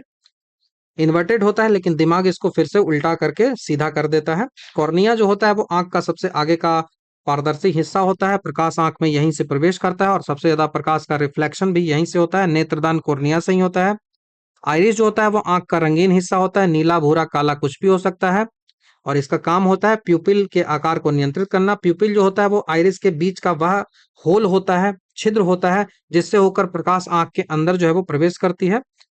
कोन्स और रॉड टाइप की सेल्स होती हैं, तो रॉड सेल जो होती हैं वो डिम लाइट में देखने के लिए जरूरी होता है, और कोन सेल जो होता है वो कलर पहचानने के लिए जरूरी होता है। और ब्लाइंड स्पॉट जो होता है वो रेटिना का ऐसा हिस्सा हो जहाँ जो होता है जहाँ पे ऑप्टिक नर्व जो है वो मस्तिष्क की ओर जो है वो निकलती है, तो वहां पे कोई भी इमेज जो है वो ब्लाइंड स्पॉट पे नहीं बनता है। ठीक है, ब्लाइंड स्पॉट पे कोई भी इमेज नहीं बनता है। नेक्स्ट सवाल, अर्धसूत्री विभाजन में जो युग्मन होता है, सिनेप्सिस जो होता है, वो कब होता है? बाइवेलेंट फॉर्मेशन जो होता है, तो ये पूछ रहा है, तो ये जो होता है वो जाइगोटिन के दौरान होता है। During zygotene, during zygotene. तो ऑप्शन नंबर ए आपको याद रखना होगा। देखो, सेल डिवीजन जो होता है वो बहुत ही एक डीप जो टॉपिक है, इसके लिए दो दो चार चार क्लास लग जाते हैं पढ़ने में।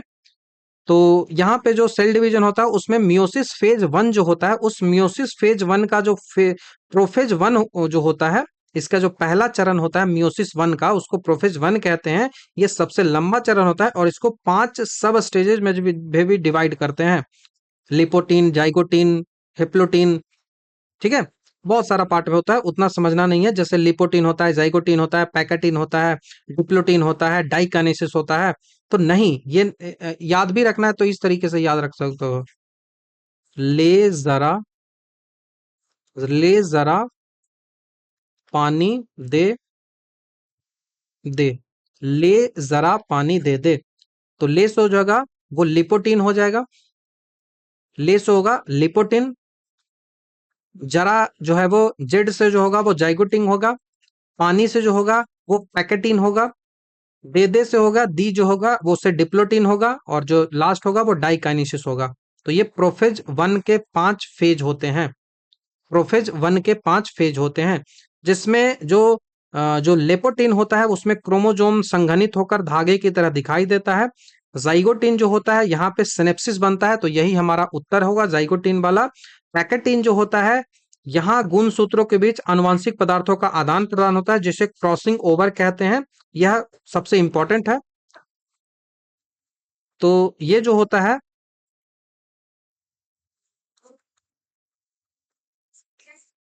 पैकीटीन जो होता है वो क्रॉसिंग ओवर यहाँ पे होता है, ये बहुत इंपॉर्टेंट है। डिप्लोटीन जो होता है वो जोड़ा यहाँ पे अलग होता है, एक्स का शेप बनाता है, ठीक है। तो ये ध्यान रखिएगा।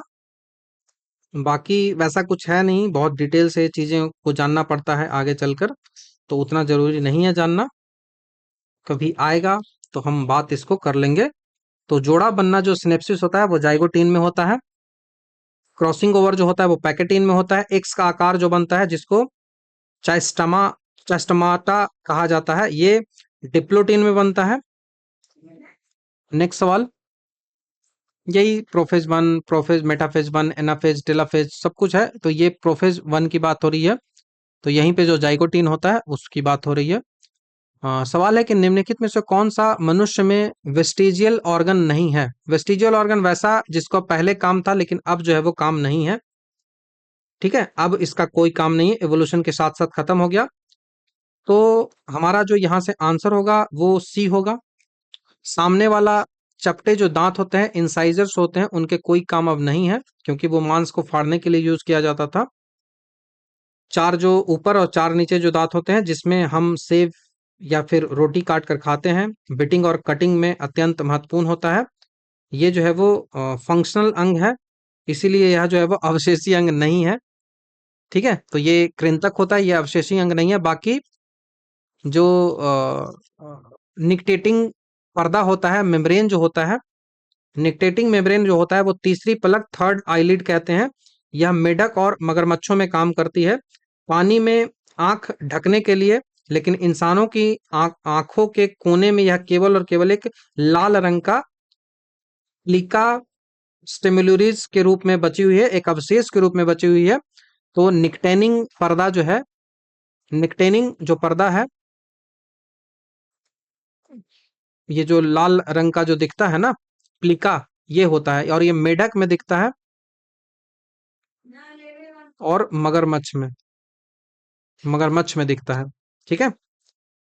उसके बाद ईयर ऑसिकल्स, ईयर ऑसिकल्स बोलो, ईयर का मसल, ईयर पिन्ना जो बाहर वाला होता है, वो जो पार्ट होता है। तो कर्णपली और कर्नाभ मांसपेशियों जो होता है, कुत्ते और गाय में इन मांसपेशियों से अपने कान हिलाते हैं, और इंसानों में कान में भी मांसपेशियां होती हैं, लेकिन हम अपनी बाहरी कान को हिला नहीं सकते हैं। ये वेस्टिजियल ऑर्गन होता है।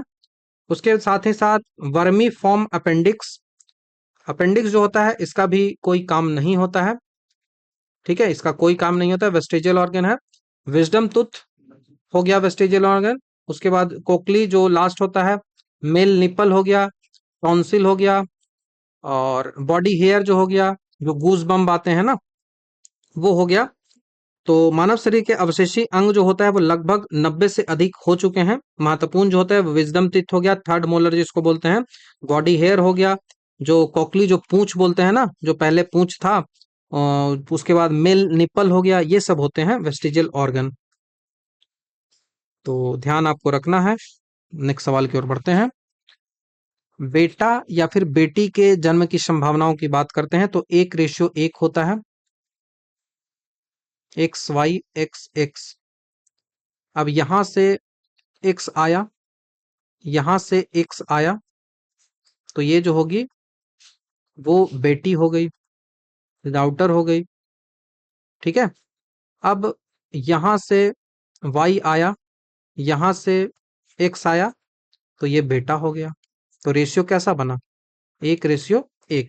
ठीक है। सेक्स डिटरमिनेशन पूरी तरीके से पिता के स्पर्म पर निर्भर करता है। ठीक है। तो ये 50-50% रहता है, तो 1:1 आपको ध्यान रखना होगा। बाकी वैसा तो कुछ है नहीं इम्पोर्टेंट। नेक्स्ट सवाल की ओर बात करते हैं। किसी गुणसूत्र पर जीनों की अपेक्षित स्थिति ज्ञात करने की जो प्रक्रिया होती है वो जीन मैपिंग कहलाता है। ऑप्शन नंबर सी हमारा यहाँ से आंसर होगा। जिस तरीके से किसी शहर का नक्शा हम बनाते हैं, उसी तरीके से उस नक्शे में किसी का घर कहाँ है, तो उसी तरीके से क्रोमोसोम जो होता है ना, उस पर कौन सा जीन कहाँ स्थित होता है, यह पता लगाने के लिए जीन मैपिंग की जाती है।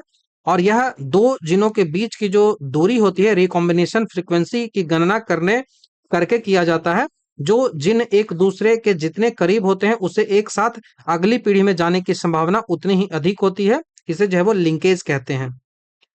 तो जीन मैपिंग जो होते हैं उसकी खोज जो है वो TH मॉर्गन ने की थी।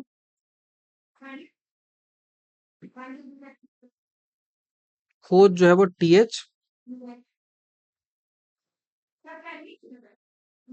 मॉर्गन ने किया था, और यह एक अल्फ्रेड अस्टुएड में ड्रोसोनिया जो मक्खी होती है ना, उस पर काम करने के समय जो है वो किया था।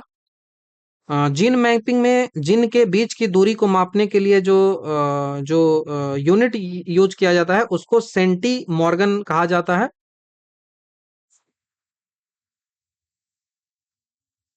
यूनिट जो होता है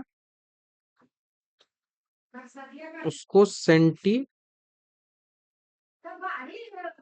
मॉर्गन कहते हैं, या फिर उसको आप मैप यूनिट कह सकते हैं, TH मॉर्गन के सम्मान में।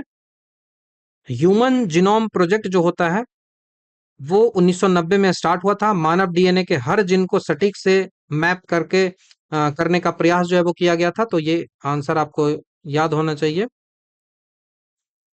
ह्यूमन जीन मैपिंग प्रोजेक्ट जो होता है, ह्यूमन जीनोम मैपिंग प्रोजेक्ट जो होता है वो 1990 से 2003 तक चला था। ये पूछ लिया जाएगा तो ध्यान होना चाहिए। तो जिन का स्थान का पता लगाना, जिन मैपिंग, दूरी मापना की इकाई जो होती है वो सेंटी मॉर्गन, खोजकर्ता अल्फ्रेड स्टुवेड। ठीक है। टीएच मॉर्गन जो होता है, सबसे पहले टीएच मॉर्गन के एक छात्र जो होता है ना, टीएच मॉर्गन जो होते हैं उनके एक स्टूडेंट है, अल्फ्रेड स्टूवेंट।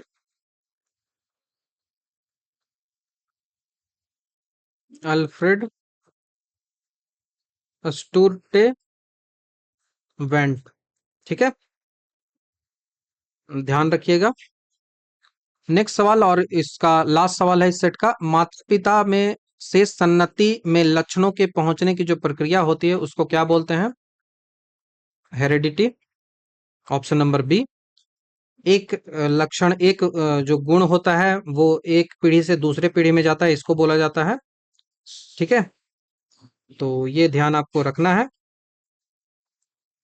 और जो बैक्टीरिया होता है जैसे कि स्ट्रेप्टोकोकस, इसमें डीएनए का जो आदान प्रदान होता है उसको ट्रांसफॉर्मेशन कहते हैं। बैक्टीरिया में जो डीएनए का ट्रांस आदान प्रदान होता है इसको जो है वो ट्रांसफॉर्मेशन कहते हैं। ये जो प्रोसेस होता है वो ग्रिफिथ ने खोजा था, ग्रिफिथ ने इसको खोजा था। जीन जो होता है वो यूनिट होता है, बेसिक यूनिट होता है किसका? तो वो डीएनए का, हेरिडिटी का। आनुवंशिकी का जनक जो होता है वो ग्रेगर जॉन मेंडल को कहा जाता है। और जेनेटिक शब्द जो है वो सबसे पहले किसने यूज किया था? तो विलियम वेटसन ने किया था। जीन शब्द का सबसे पहले प्रयोग विल्हम जोहानसन ने किया था। मिल्डल जो था उसने कारक यूज किया था, ये भी मैंने बता रखा है, सब कुछ मैंने पहले ही डिस्कस कर रखा है। तो आई होप आपको क्लियर हुआ होगा। तो ये सेट नंबर 12 यहाँ पे कंप्लीट होता है। तो thank you very much. Next video में आपसे जल्द ही मिलता हूँ।